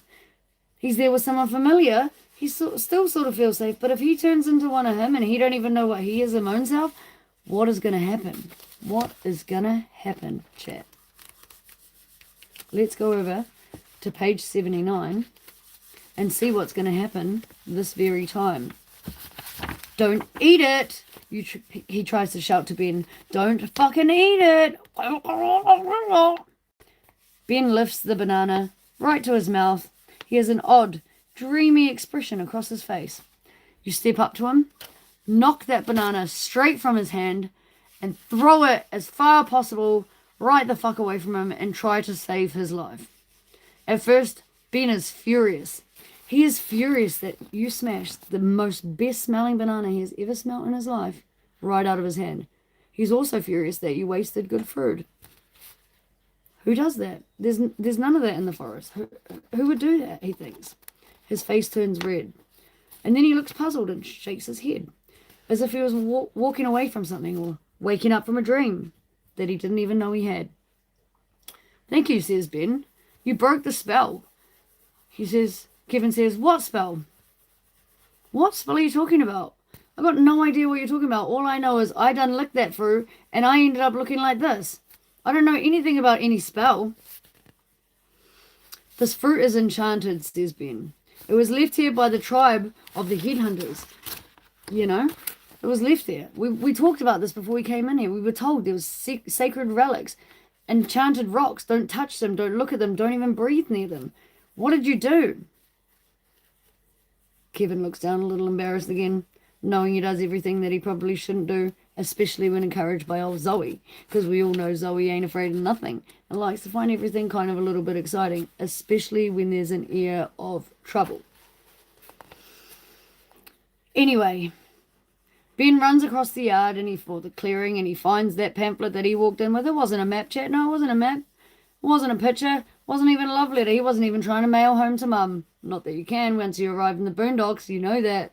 And you do stuff there that you don't even want to write home about to Mum. So, I mean, do you know what it was? What did he have, chat? He had a pamphlet that he found at some hotel before he came all the way out here to the boondocks because he was a smart boy and he did some investigating on the old boondocks and he had a pamphlet. And it's called The Myth of the Waiotira Boondocks. Do we want to find out more about the myth of the boondocks and travel to page 46?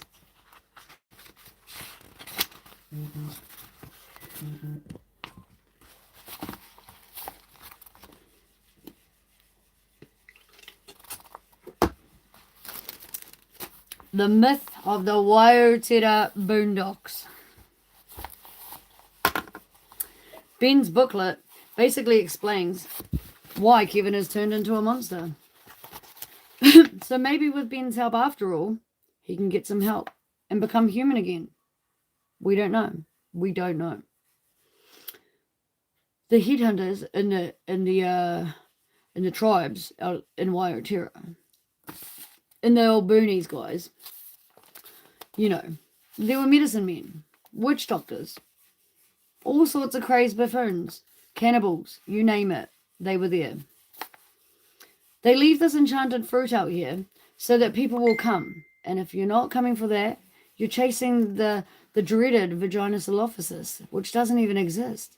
It's a made-up little whisperoonie that floats through the bush, migrates to where the dumbest person is, reappears in front of them.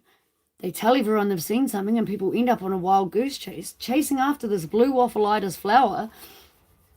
And this is what happens. You end up a giant, festering pussy that smells like a stank-ass stench with smoke thicker than you can believe it. But it's not even smoke. It's just your pure smell. So, Ben says, this enchanted fruit's been left out here. It comes along, it turns people into strange creatures, enchanted motherfuckers, and you're very lucky if you can ever readapt back to human life. Nobody really knows the antidote, but we'll have a little read. We'll see what we can find, because if there is an antidote, I'm pretty sure there's a few other people here that need it. Nice boy, Ben, isn't he? Nice boy. Of course, Kevin's not listening because he's a daft motherfucker, and he says, well, does it say anything about how to undo the spell or not? Help me, bro, help me. Of course, Ben just rolls his eyes like this fucking cunt. Still not listening, never listening, but let's help him out anyway. He's sick of him spitting the goop and the goo and the ooze all over him, you see, and he just wants him to turn back human again. Quite frankly, Ben's a little afraid himself, and he doesn't really want to go wandering through the boonies, because he did take a venture for himself, but that was just for a number 2. But he took so long doing number 2 that he got stuck in the poo because he was left behind, couldn't find anybody else, not even a shoe print. So he went back the way he came, and that's how we found old Kevin in the clearing. And he's got the pamphlet, and he's trying to help him. It says in the pamphlet that there's a legendary fruit that can undo what happens when you get attacked by the spirits in Waiotera. It's called the cockolitis fruit. Ben reads it exactly from the pamphlet. Actually, says Kevin, I remember that tree. Mrs. Weedle mentioned something about the cockolitis and the vagina solophysis when we first entered the bush. She said they're very rare to find, and that when you get a sighting, you generally have to run for it, because they do take a dive and try to run for it themselves. I remember this. I remember, he says. Yes, remember, she says. It looks like it's got a little red head on it. Yeah? Yeah? Will you help me find it, he says? Of course, Ben says. Of course, I'll help you find it. So off they go. Good-naturedly, old Ben takes his hand and wanders him off into the forest, off to find the red-headed cockolitis to cure what's happened from chasing the old vagina solophysis. After all, you did save me from turning into whatever the hell you smelly thing are. Least I can do is help you find a cockolitis plant. And besides, I'm kind of hankering to see one, not going to lie. Don't tell the bros back at camp, but I do kind of like a bit of a guy. Kevin says, bro, I thought you would just buy. I think I'm going to die. Maybe I might cry laughing, but it's alright, bro. You're now my guy because you saved my life. So anyway, off they go into the old bushykins, into the old boondockeroonies, on the hunt for the cockolitis. We'd better hurry. It's getting dark, and you better watch your back. Well, we both better, because we don't know what else is out here. Anyway, Ben also stresses, don't forget, we also have to be back at the campsite at 3, and we've now only got half an hour left. We've got to find the cockolitis and fucking run for our lives. Anyway, we've got to be back by 3 o'clock. It gets dark at 4. We're in the bush. It usually gets dark at 5 when we're out of the bush, but we're in the bush. So we've got to be back by 3 p.m. Also, we'll get in trouble just for being missing. They laugh to each other, have a good old fart and a poke, a shit and a wee, and off they go on their little venture.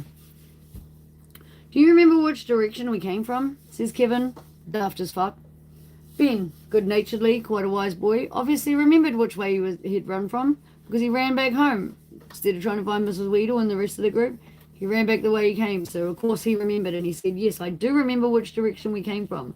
So maybe we should head back there and have a look for the cockolitis tree, because, you know, she mentioned it at the beginning, so maybe there's one back there. What do you think? Ben looks around and he says, actually, now that I've run around the clearing, got tricked by the banana smell, your stench is putting me off. And I thought about where I came from, but it all kind of looks the same. The boondocks is frightening and I don't know which way to go. I'm going to have another look. You have another look. We'll toss a coin and we'll see which way we're going to go. So chat, it's up to you. If it lands on heads, we're going to go left. We're going to head to page 143 and see what's beyond all of those beautiful trees. Now, if it comes up tails, we're going to go to 103 and hope that we don't need to take another wee. So what are we doing? Are we going to find a heads or a tails, chat? Where are we off to? Where are we off to?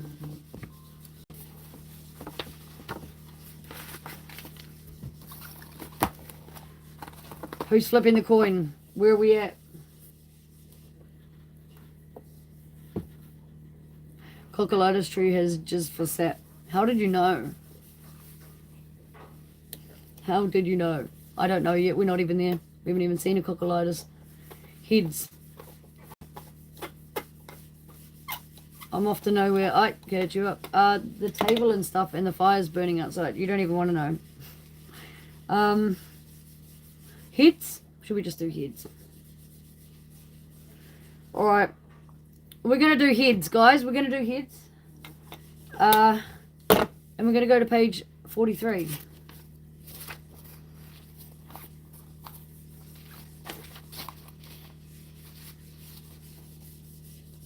I'm going to have a cone while Ben tries to remember which way is home. One moment. And we'll start our adventure again.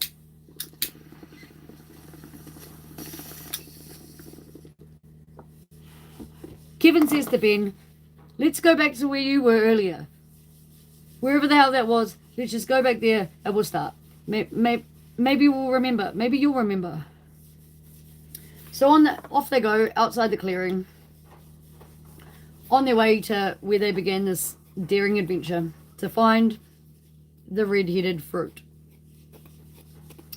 Cool as, Ben says, and he bounds ahead, feeling very confident that he will remember the way. If not, find a way, probably better than not so smart old Kevy. Pushing the heavy foliage out of his way and clearing the old clambering vines that crisscross across the pathway, everything sort of looks just as normal as it did when he began the journey in with the rest of the 14 of us. Before he decided to step away from old Mrs. Weedle and everybody else, you know. Off he goes, clambering away up a steep slope, heavy into the dense bush. Now I see why they use those walking sticks, he says. You know, the ones that like the mountain hikers use. I reckon we should have brought some of these down to the boonies, says Ben to Kevin. Kevin just laughs because he's got big claws for feet now, so he don't really give two shits about no mountain walking sticks, and he's got claws for hands, so anything to be holding on to is no good for him now, because, you know, what can he do? What could he possibly do? Claw hands. Hold on to a branch maybe, but I don't know. Anyway.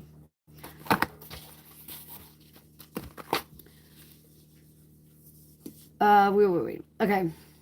As we're wandering through the boonies, the smoke's lingering outside. A steady rain begins to set in. You feel it tap, tap, patter, patter on all of the layers of your skin. Because we know Kevin's got multiple layers of skin now. All sorts of different textures. His eyes can feel it because he's got no eyelids to even be blinking over there. Other than a clear mucus flap. The water does feel good on his gooey skin. He kind of thinks to himself, maybe he does belong in the water.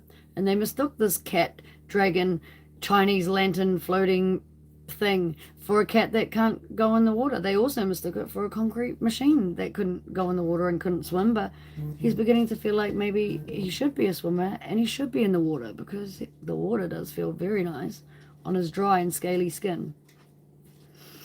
You and Ben are making your way back to Mrs. Weedle's meeting spot when you come across a big, gnarly, fallen tree. And you hear a rustling at your feet. Suddenly, you're both snatched up into the air. That's right. You and Ben snatched right up into the air, and you realize you're caught in a fucking net. A huge fucking net.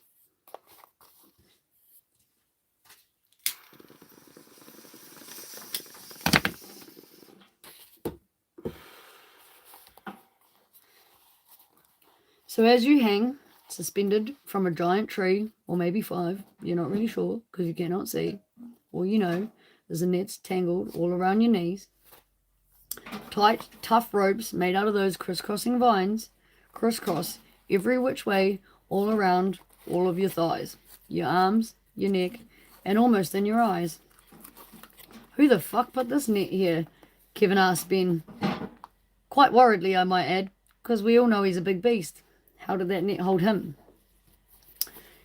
Do you think it was the medicine men? Do you think it was the headhunters? Do you think it was the Waiotera spirits? Or do you think it was something bigger than me? Maybe it's like, maybe I'm a baby version. Maybe it's a daddy version of me. I don't know. I hope not, says Ben, quite worried indeed, not being anywhere near the size of his old mate Kevin, and seeing that the both of them are done caught in this gigantic net. that's holding them up there? Now are these vines alive? Or is it a net? He's beginning to ask himself as he's wriggling to try and slip free in the smallest gap there is. He doesn't think these nets are made for humans, but he's definitely caught indeed. Scrambling around inside this net, trying to free yourself for all of your life. You have no idea which way's up, which way's down, or whether you're between his crevice in the backside or his stomach fold in the front. You can't tell. You're both so tightly bound inside this net. You just don't even know what to do. Every breath you take, every exhale you make, your inhales get less. They become more and more shallow because the tightness of the net gets tighter. Every time you make room, it gets tighter and tighter and tighter, to the point where you're telling each other just to not breathe very much at all. Shallow breaths, and try not to crush down your chestikins. Yes, I do have PayPal. I can give you that shortly. Where are we? Yeah, a rustling sound draws both of your attention very quickly, very smartly, and always professionally. You try to look around, but as I said, you're very tightly bound, so you cannot see each other, and you cannot see the ground. You hear these noises, you hear the rustling, you hear the snapping, cracking, maybe even a little bit of a chit-chatter. You're not sure, is that a language you understand? Is that voices? Is that wind in the trees? Did Kevin just pass wind? You don't even know what his wind sounds like anymore. As you're trying to geezy gander around any possible slight gap of Kevin's back here that you could possibly see past the tail, past the fucking wings that are on his back, past that spina bifida that runs right down the center of his spine, you look up and you see an incredibly tall woman dressed in leather. Bright green leather.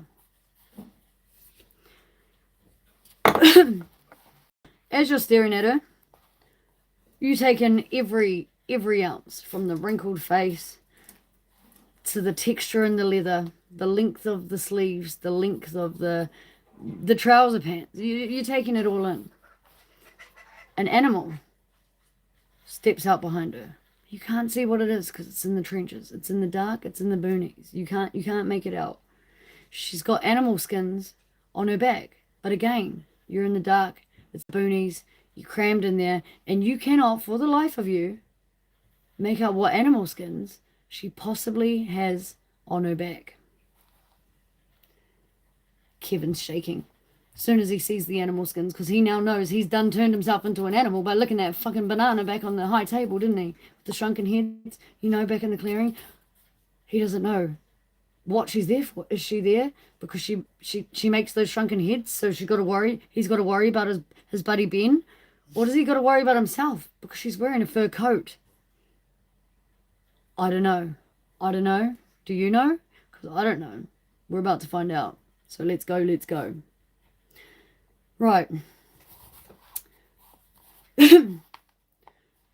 Once he looks past the incredibly tall woman that has just appeared after the rustling, creaking, snapping, and fussling, he notices it's not an animal behind her, but a group of very tall women, all looking very much the same as the woman in the front. Just slight minute differences to the shape of the clothing, the shape of their faces, and the length of their claws, the color of the animal skins, and maybe the size of their steps. They are very old, very, very old, very tan, extremely tan, wrinkled faces, and white hair that hangs by their face in braids. Now they have beads on the end. Now these beads aren't beads, but you don't know that yet. What are they? I guess we better carry on with the reads to find out. Across their chests are slung long, curving bows. And they carry sharp spears. Or is that their hands?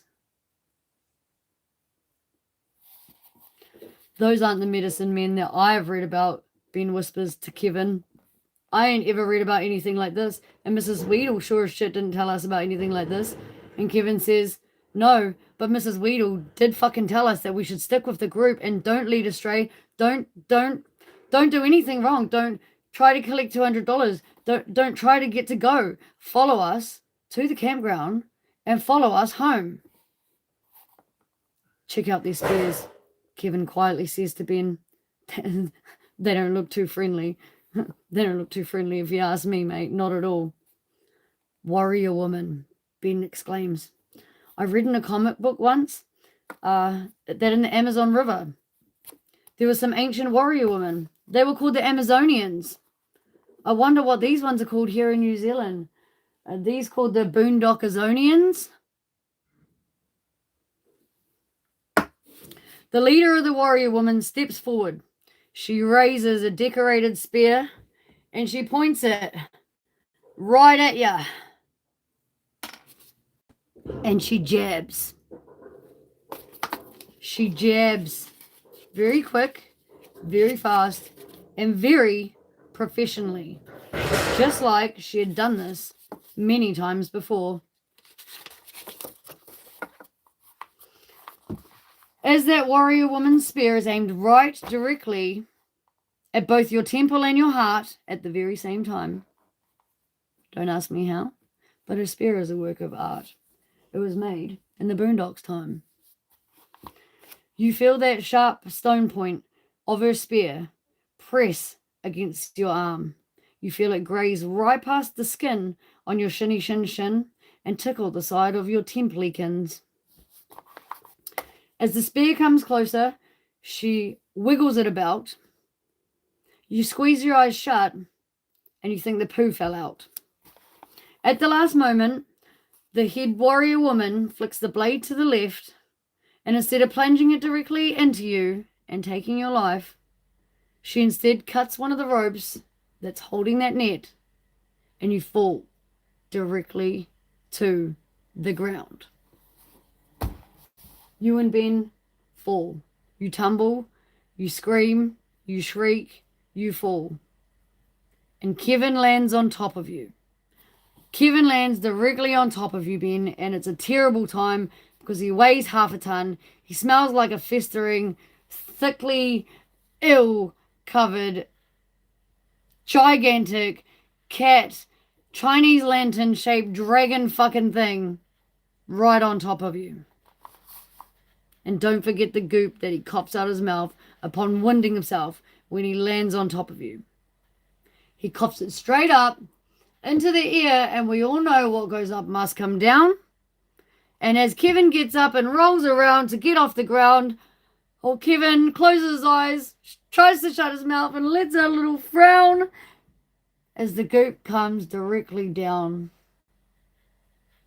and his whole face turns green and brown. Ha ha ha ha ha ha. The warrior woman laugh as if it's the funniest thing they have ever seen in their entire lives. Well, I'm glad they think it's funny, says Ben. He polishes his one glass lens that he's got left in his crooked frame on his festering Kevin-covered shirt.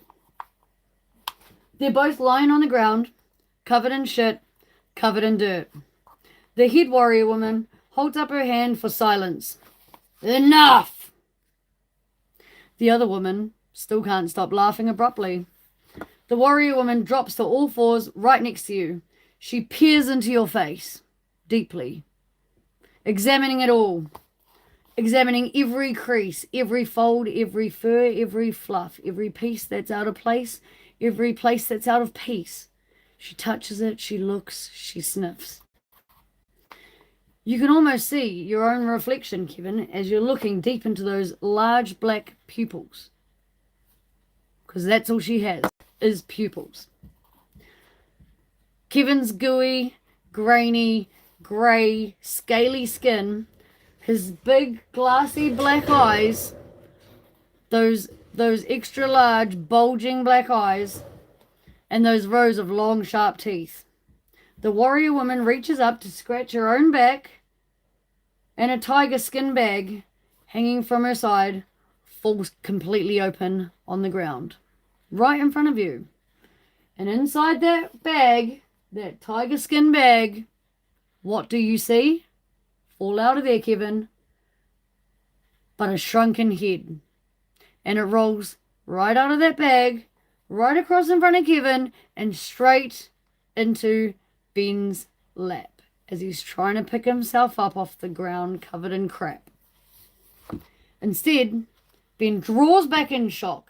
He squabbles and he squibbles and he crawls and he dribbles. And he stares at that head. He doesn't want to be rude at all. He does not want to be rude at all. So as he leans down to sort of shake his head, instead he reaches out a hand as if to introduce his own self to the old warrior woman. My name's Ben. As he's shaking. The troll warrior woman gazes into his eyes and she smiles. A slow, menacing smile. Why those eyes aren't actually so bad after all, Ben thinks as he's looking directly into the warrior woman's eyes. I can see my reflection in them, he thinks. And there's something else. As he gazes deeper into the warrior woman's eyes, he realizes that she's not a warrior woman after all. Maybe she's a troll.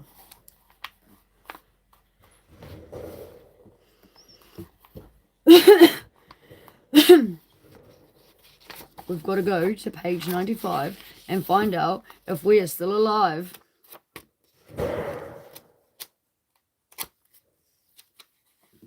Where are we? 95. The warrior woman finishes looking you both over and she stands back up on both her legs. She's got the shrunken head in her bag. She's picked it back up, shoved it straight back in there. And Ben whispers to Kevin, did you see it? Did you see it? Kevin says, of course, it rolled right across in front of me. Of course I seen it. It's right back in her bag now.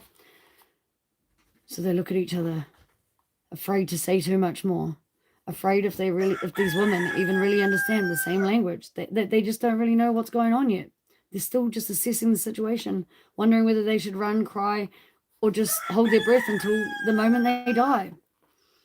Maybe these are some kind of medicine men, some headhunter woman. Who knows? They sort of exclaim to each other. Listen, my friends, the head warrior woman says in perfect English.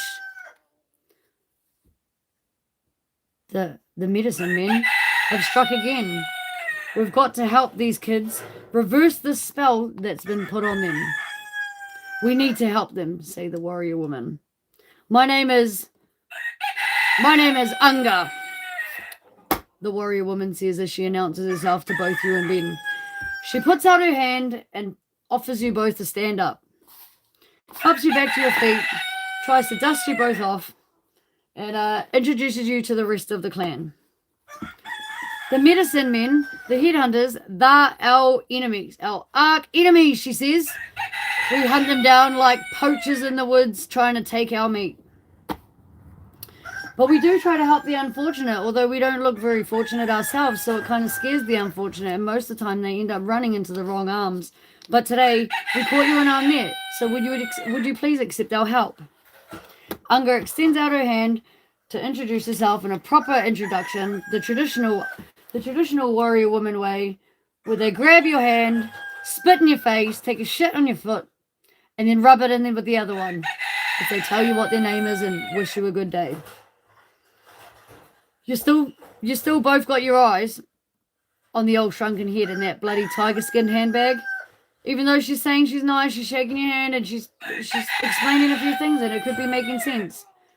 You know, you're still thinking about that shrunken human head that rolled out of her bag with the withered skin and the no flesh and just the bones, tiny, minuscule, clearly human.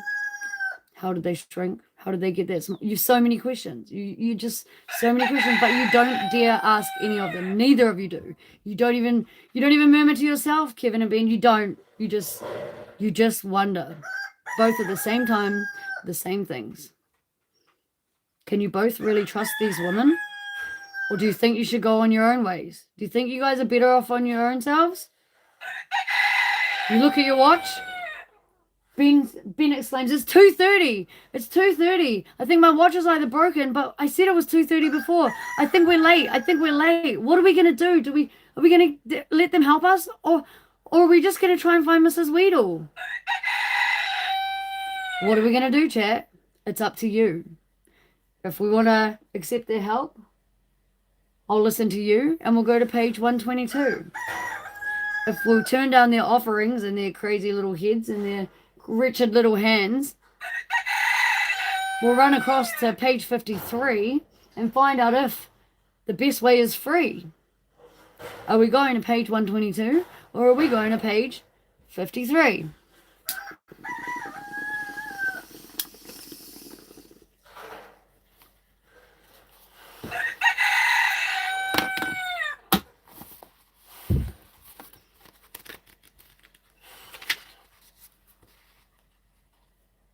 '53 or 122? Whoa.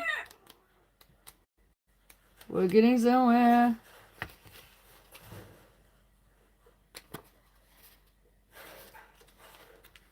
Alright, 53 it is then. We'll go to 53. We'll try and make it on our own. 53. Alright. Alright, guys. Ben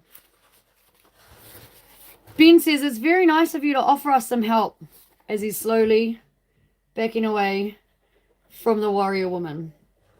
But we're late for our campground. We've really got to get running, says Ben. After all, the warrior woman does have a shrunken head in her bag. It's probably not the dumbest of decisions to be going out on their own. Plus, they've got spears and bows and arrows and more wrinkles than someone from back in the 1800s. Like, what other option do we have? What other option do we have? We cannot trust them. We cannot trust them. You're both thinking the same thing at the same time, and you've already decided the same thing. They're just too dangerous. Kevin might be a giant fucking Chinese dragon parade, fucking Chinese lantern floating, festering, smelling, threatening, frightening, sharp teeth, bulging eyed motherfucker. But even so, you think you'll be better on your own. It was lovely to meet you, Kevin says. We'll see you later, Ben says, as you both backing off. The warrior woman's face turns red as you both edge towards the trees. She snaps her fingers, and all the warrior women lift their spears, and they point them right at the both of you. You and Ben both gasp in fear. Kevin the loudest because he's the biggest. Ben the softest because he's the scaredest right now. And his cold sweat breaks across Ben's forehead. Kevin doesn't sweat anymore, he just stinks.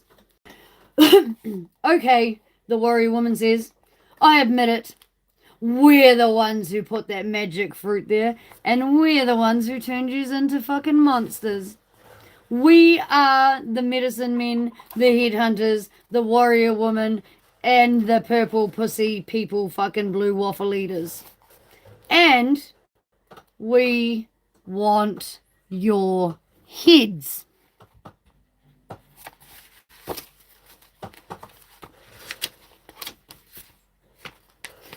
The warrior women are closing in on you with their spears, and they want to make a hacky sack out of your ball sackies. They want to make some moccasins out of your shoes and out of your feet and shins. They want to make a rugby mask out of your fucking gummacootzies. Because you know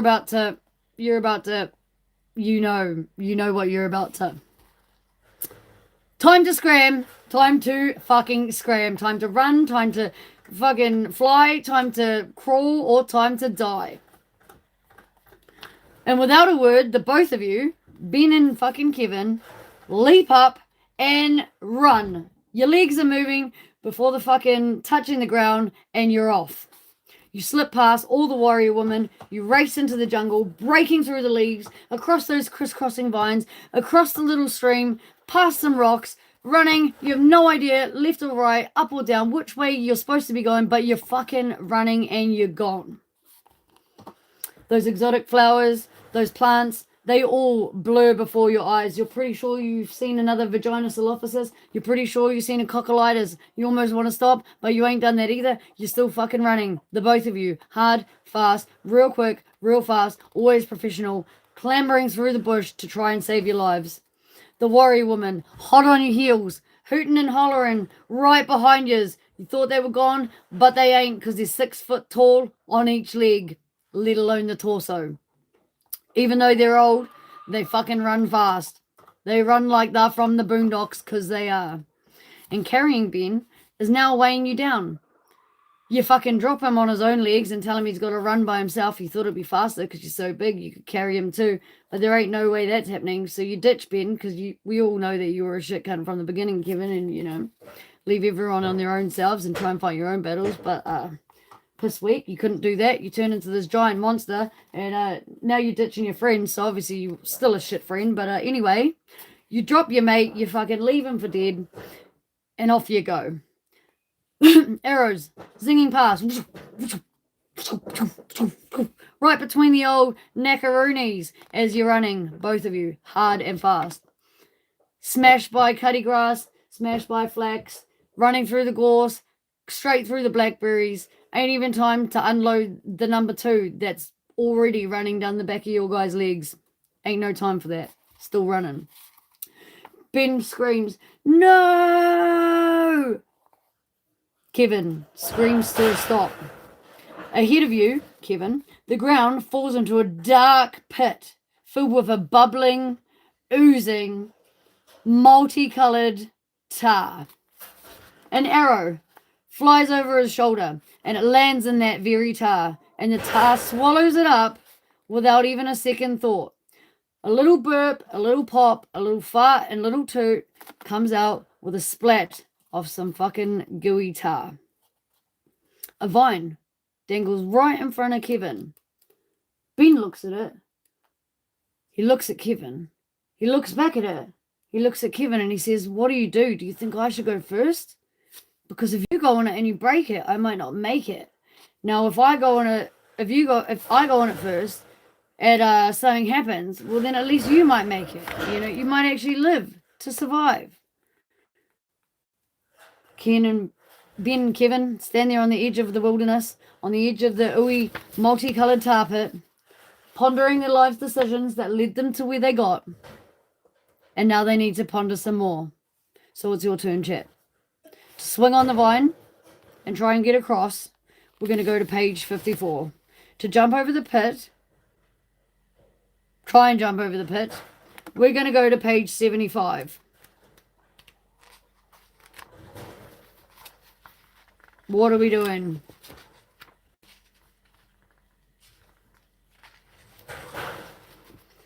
Are we going to try and kamikaze over the old pizzaroni? Are we going to try and make it, guys? What do you reckon? Should we try our luck with page 75? You reckon we jump the pit? You would, eh? Fuck, you'd have a BMX there, cunt. You'd have a BMX there to jump.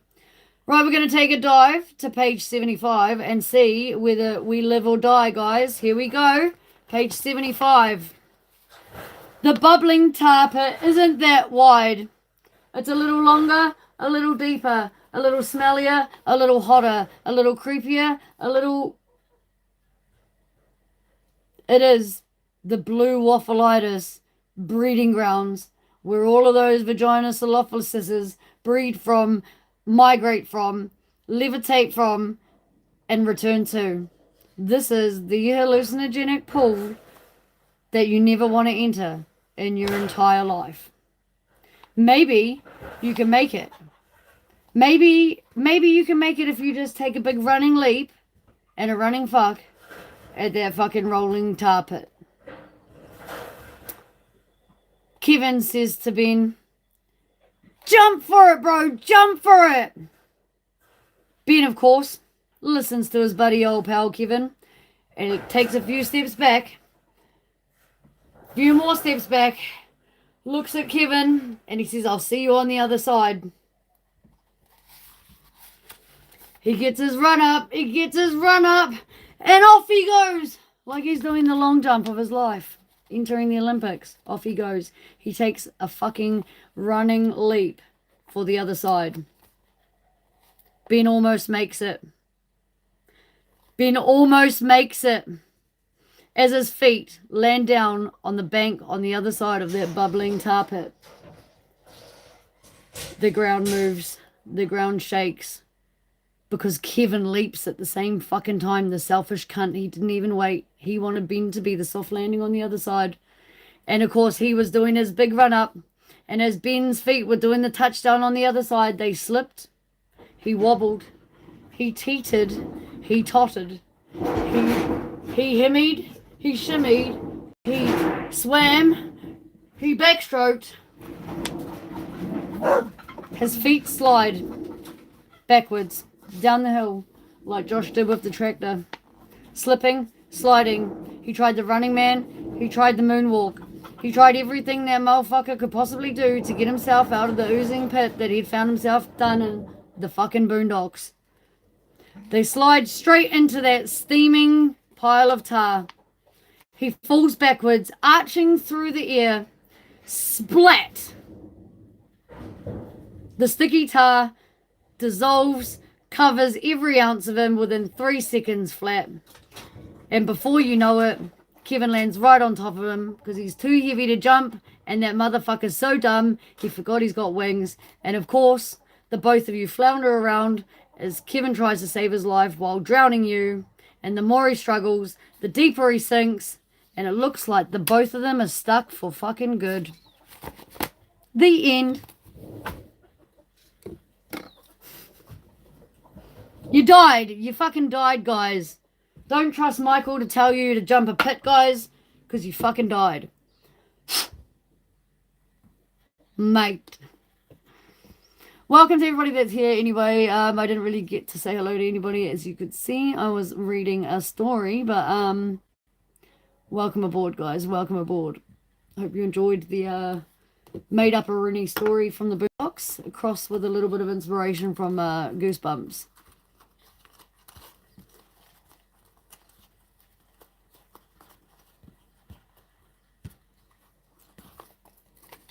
Let me know what you guys think.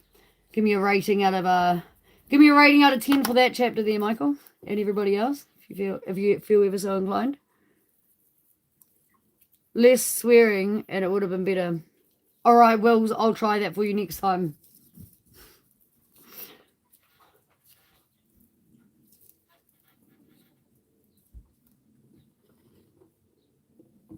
Are you speaking Mandarin? Am I speaking Mandarin? No. Cantonese. Turning Japanese? Yes, I think so.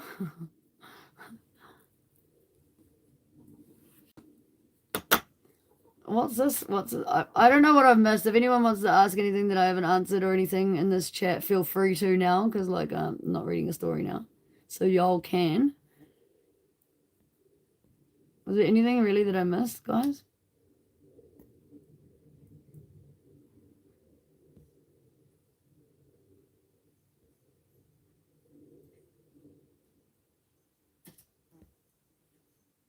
I don't know. 10 points for the ending and 6 because you died.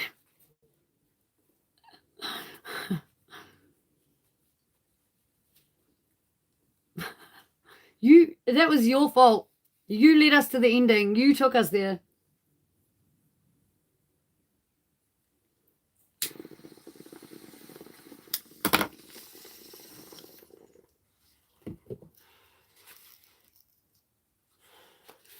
So when we finish off the next chapter tomorrow and see if we can live or die, where we will begin, guys, will be whether we choose to swing on the vine or jump over the pit. And obviously we have no choice here but to swing on the vine. But that'll be the next reading. Not now. Next reading. But that's where we will start from. Yeah, you take the blame, bro. You take the blame.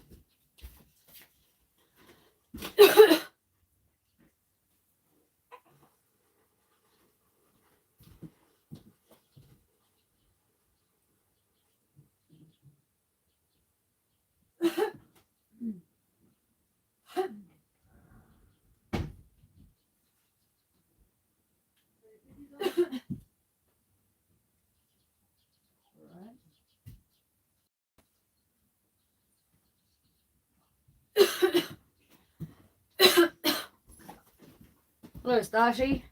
Stashi boy. Hello from Mumbai. Hello. Welcome to the Boondocks. If you want to hear the beginning of the story, the bits that you guys may have missed out on, it's on my lives thread, and you will find it. It is labeled part 1. That's the only other one that I've done so far. So feel free to check it out if you'd like to watch the original story. Starts about 10 or 15 minutes into the live. I'm gonna take you guys outside right now, real quick, real fast, real professional, and show you this fucking bar. Look at this, fucking chair. That looks mean, Josh.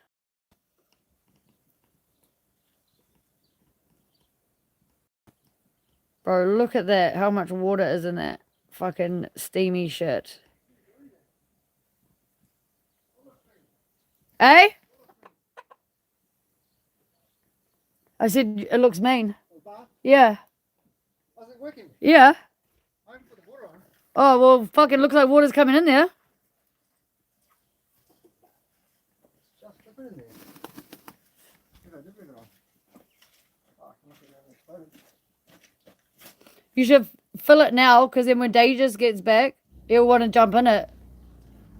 It might be cold enough by the time he gets here. Lucky it didn't explode.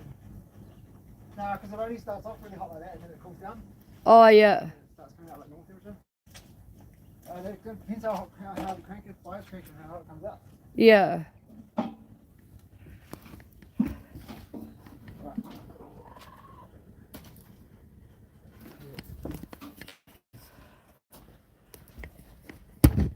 It's looking good, guys. It's looking good. What you using for the bowl? A socket from the socket set? Nah, it's actually a comb piece. It's actually a comb piece. It's not. But I do have one with sockets on it, yeah. Most definitely do.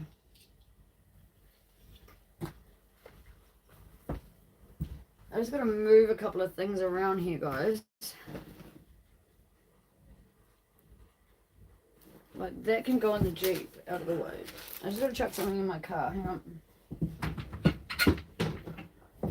I'm getting ready for a road trip, you see.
One sec, guys, and I'll be with you.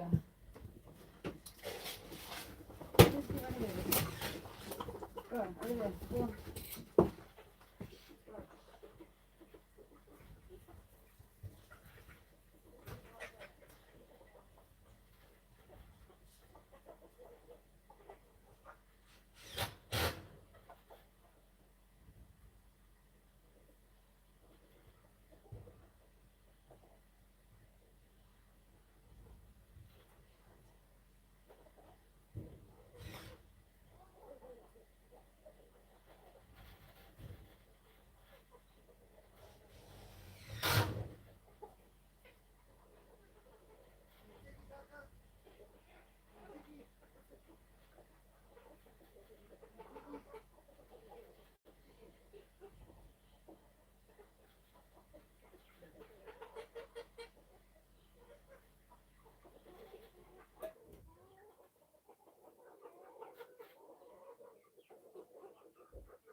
Have you been down in front of the bus yet? Did you see the nice grass that's growing right in front?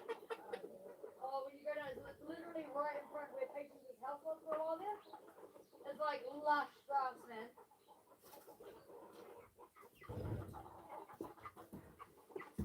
Fucking chickens. Sorry guys, I just had to get out the fucking house.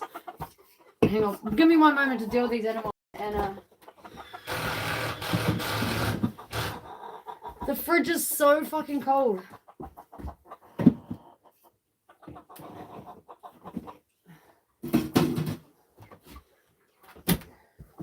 Not gonna lie, it's good.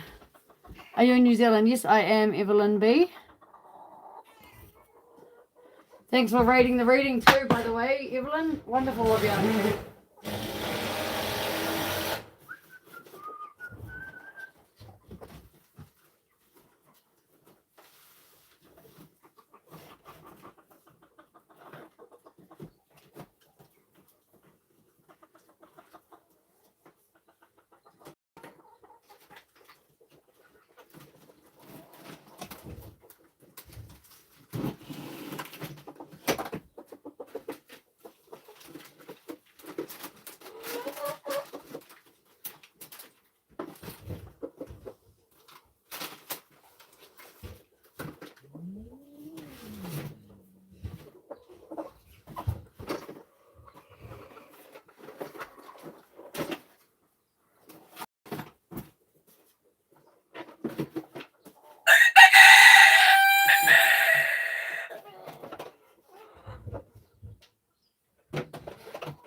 Alright, okay, I'm coming, guys. I'm coming.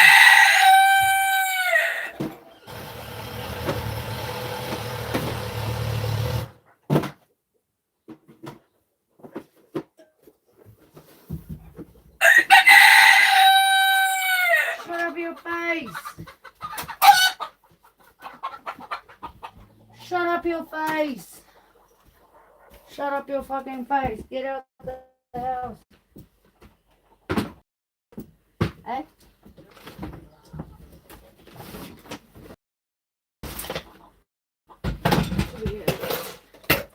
Give it. One, two, three.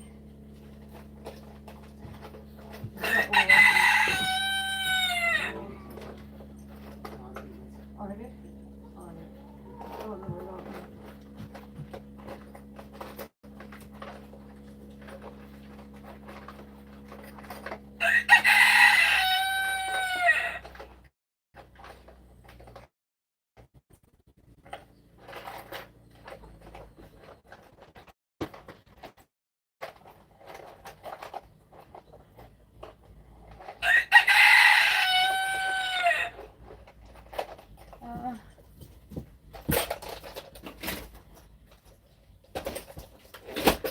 No, the only other screws I got are not tech screws, they're just fucking screwdriver screws.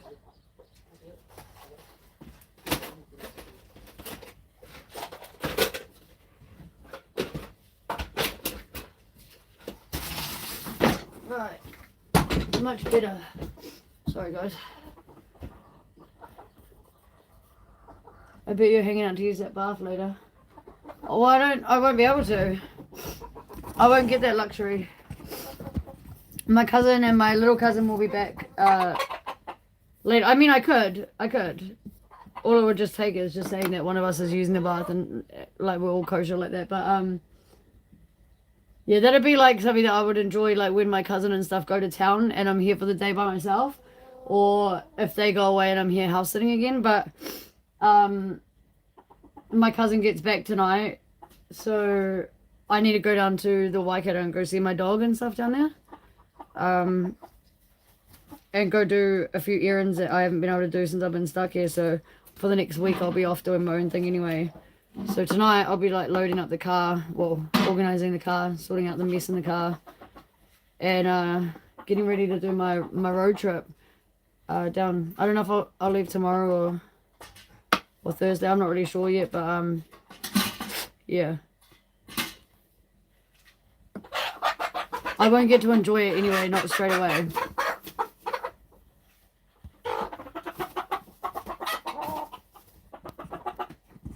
Thank you, Mandy. Thank you, Mandy.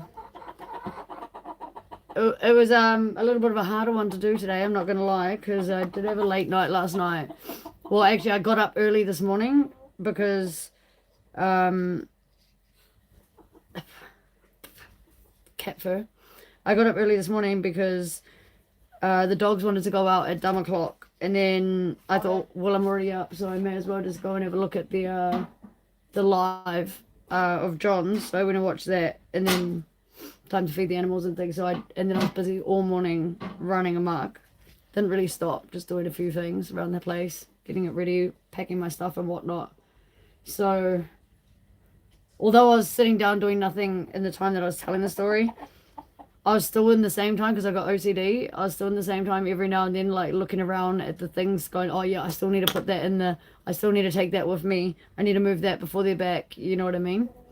Yeah. I don't have my smoking utensils or anything anywhere near when my cousin comes home. So I have to make sure that everything that I've had out while he's not been here is obviously back to his own house. So it was a little bit hard to like really fucking nail it like I did the first one. But tomorrow's one will be much better, because everything here will be done and I'll be ready to just relax and enjoy some time off, really, from the farm and everything. Did the graphic design for my card game manual booklet while listening. Oh, that's cool. So is it finished now? I can't wait to see those. Still got to move the goat house too. That's important. I'll do that soon. I can take you guys with me for that. We can all go for that.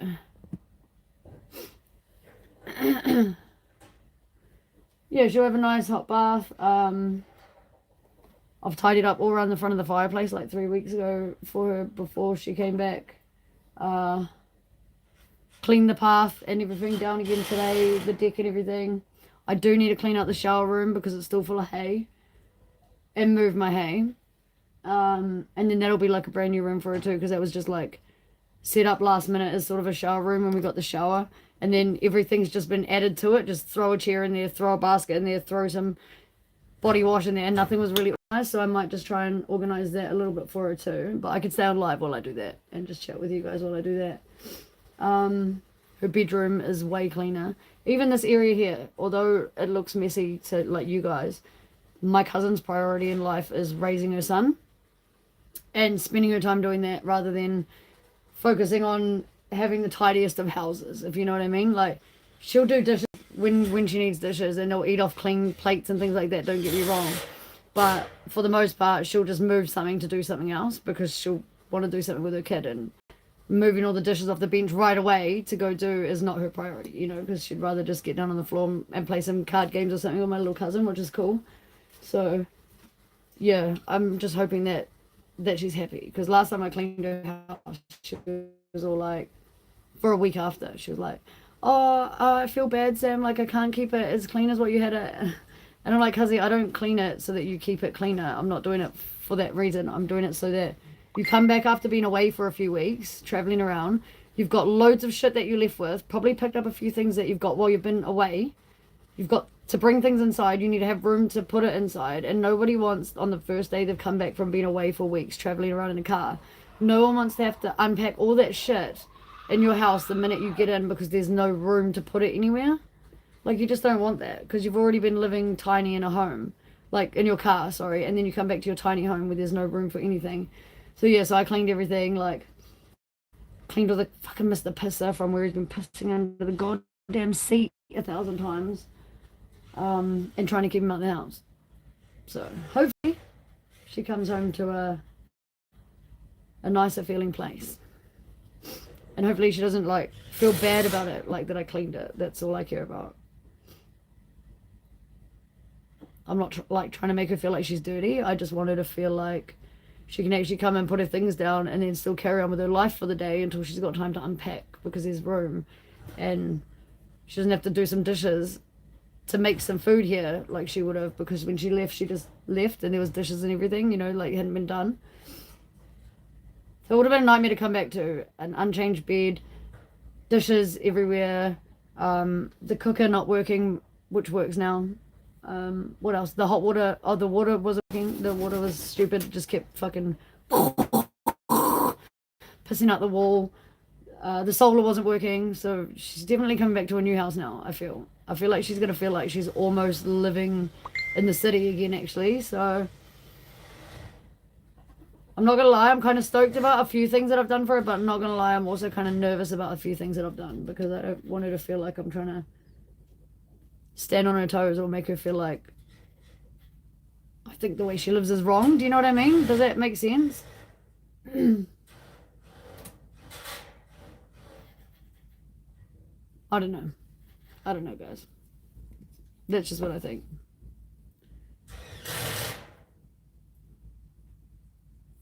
You're a natural storyteller. You could legit write a kid's book. I've written a few kids books, and I used to have books and books, like the hardcover 1v5s or whatever that. You know the ones that you used to have to order for school, that you'd write your normal fucking shit in. Every 4 subjects out of 5 other than maths would have that kind of writing book. Well, I used to have hard-covered ones of those filled with like all my own poetry that I'd written since I was like knee-high to a grasshopper. And I'm not gonna lie, I'm not gonna blow my own whistle, but my poetry was pretty fucking choice, but unfortunately when my house was robbed, they actually stole all that shit too. So I have very limited amounts of my poetry left. But I had some really fucking cool poems. One of them was about the ghost teacher, something like, give me a minute, something like,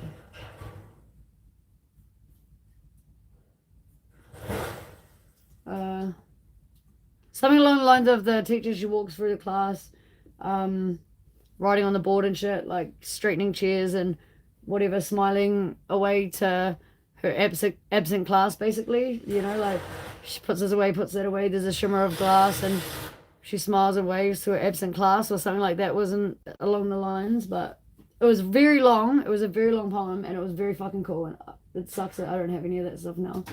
But yeah, I've written a few things. I actually have a few poems saved on my phone. I wrote one about my dog. It's called Ode to Marshmallow. My dog's Casper, so she's like white, you know. Wait right there 1 second. Wait right there 1 second. It might glitch out.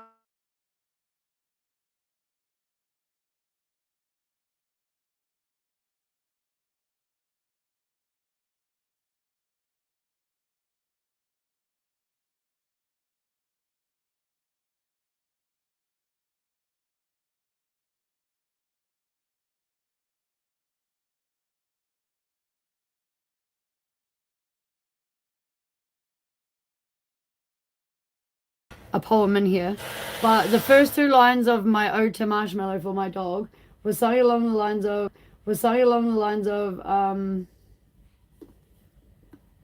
here is my dog, snowflake white, she'll protect your house with all of her might. You know, like I could definitely write kids fucking stories and shit like that, kids books or whatever. I just need somebody to illustrate it for me, like straight up. I wrote that poem, legit. It's like 8 verses long or something, 4 lines to each verse. I wrote that particular poem, Ode to Marshmallow, 6 months ago with the intent to find somebody. I can draw. Oh, I nearly took my t-shirt off too. That would have been fucking hella awkward.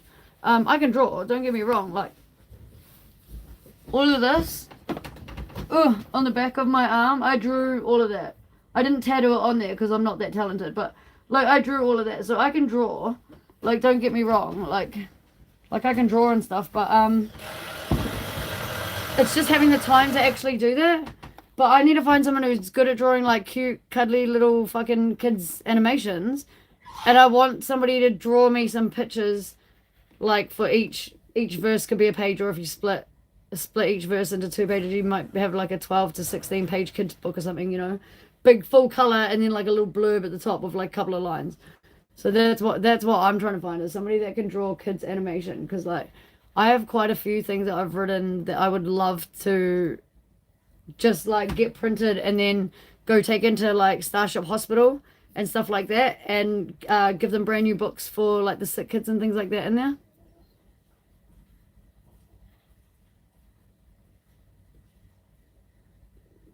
Yeah, see, that's why I wouldn't submit it to a publisher like that. I would, if I'm gonna do a book, if I'm gonna have anything come out that I've done myself, it's gonna be done exactly how I want it. Do you know what I mean? Like I'm happy to work with like a friend, a family member, whatever, somebody that's talented, and have them draw up some things. But that's what it's gonna be, like our own creation. It's not gonna be sent off to like a publisher and then get it back and then you review it and then think, what the fuck? Like, that's not the dog that I envisioned at all. You know, like when you're working with a friend or somebody that you know, you can sort of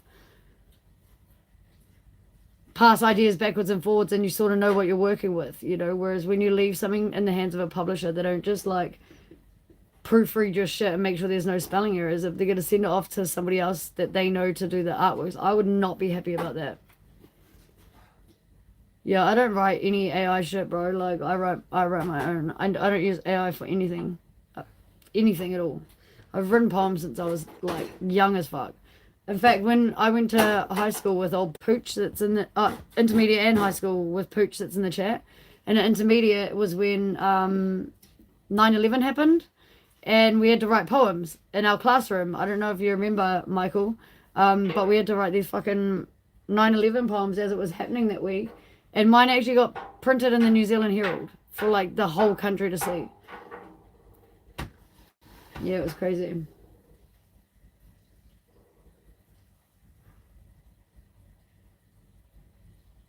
It was a pretty choice poem. It was about Flight 93, to do with 9/11 anyway, what I specifically wrote about. Yeah, it was pretty crazy. Pretty crazy. There's ginger in here too, not just rainbow. Oh, that's unusual. It's usually... Oh no, fucking another chicken. That's why. That's really weird that he's in here. Get up. Get out the house. No, not in the bedroom. Get out. Get out, get out, get out. Fucking cunt. Fucking cunt. Oh, just need to get some paint on.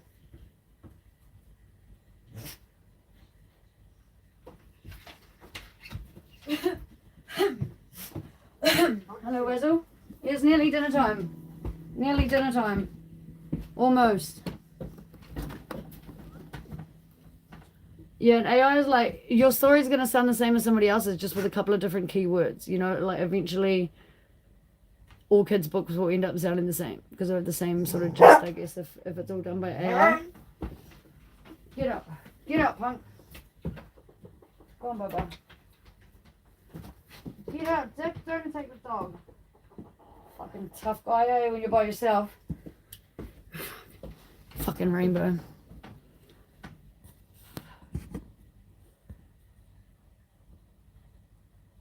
Yeah, I'll send it to you. I'll send you that fucking, the ode to Marshmallow on Insta, Mandy. I'll send it. You can have a read. You can have a geezy gander.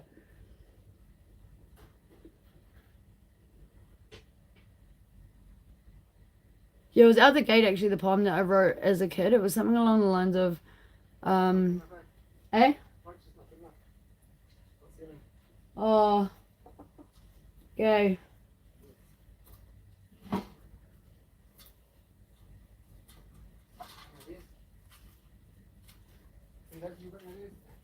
Hey? Hang on. Sorry to interrupt that fucking poetry. Yeah, no, Michael, are you still here? Because I just want to pick your brain for a minute about this The fireplace Magoozy that's not really working very well.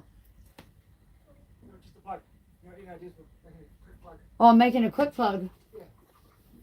Tinfoil's not working, and plastic's not working.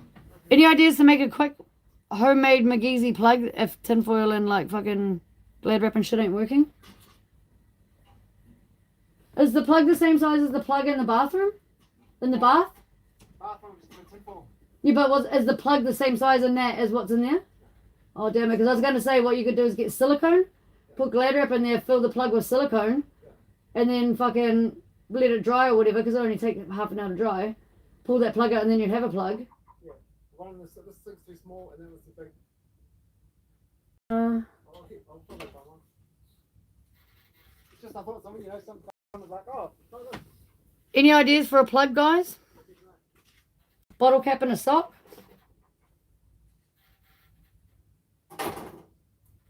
Could probably make one out of like an old plastic lid and a fucking gas flame. Just put it on there, use a metal thing and just shove it in. That's what the one was made out of, that one was that one. Plastic. Plastic.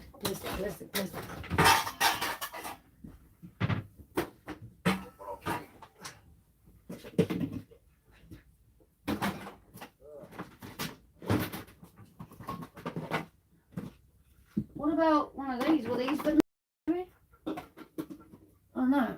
Will that fit in the plug? Some of them are big. How big's the plug? Did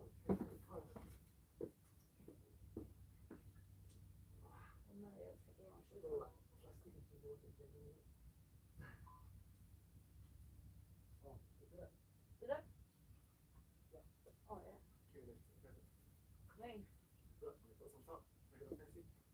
Oh, yeah. Oh, yeah. You know, Rainbow. All good.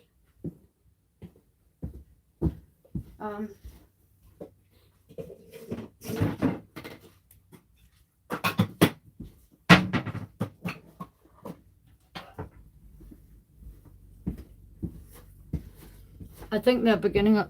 Yeah, we've got it. We figured it out now. I think the beginning of the poem that I wrote when I was like 10 years old for 9/11 was something along the lines of, it started with, as people settled down, as people chatted politely and settled in their seat, oblivious to the plight that they would soon all meet.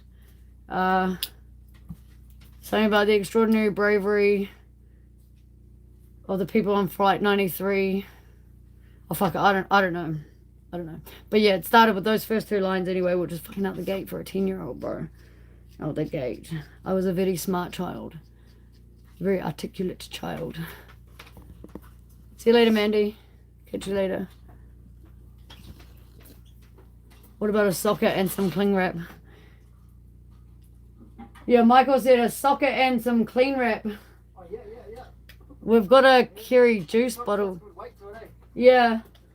We've got a carry juice bottle lid fucking crammed in there for the minute, so that's alright, but The socket would be better because it's heavier. yeah. Juice later on, the hot water's making it melt a bit, right?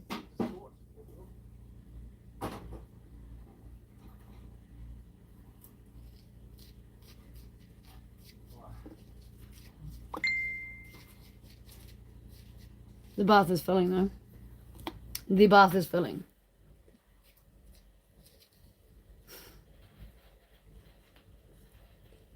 Alright. I am gonna have a cone and then jump off here for a little bit. Because I'm just gonna get a couple more things done before my cousin gets back. Put a few more things in the car, get a little bit more organized so that I can move my stuff from here down to the house bus for the night. Before I make my missions tomorrow. So I'll be streaming from somewhere else. I'll be streaming from the bus. But, yo, I'll give you a hand.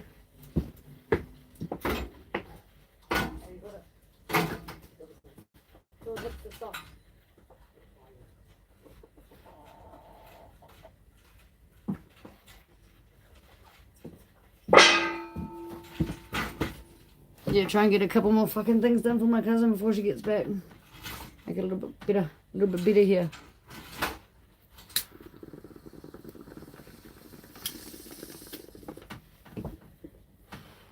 Can you like?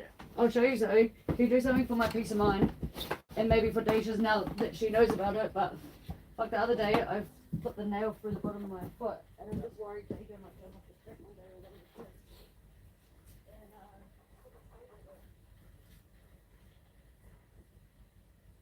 found out when I was weed eating. Fucking in there. I put my foot on that, went right through the shoe.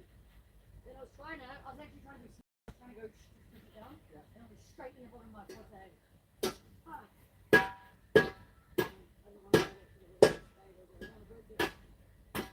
I did get the first one a little bit of sweat afterwards, and I cut my spade and was going to sit over the top. Cool. Yeah, I mean, this is that. The last thing I want to do is just yeah, yeah. Lift it up. Is it like that? Yeah. Maybe in the facial on there one day? Because this side, you just feel like when you do the running round game that you play, that you'd always fall on the side. I don't know, it's me now. He's happy he is. Because now we can do flips on pretty much any side before you have to stand there and try and flip this way. So you can flip outward. Well, it's sort of like a bit of a help.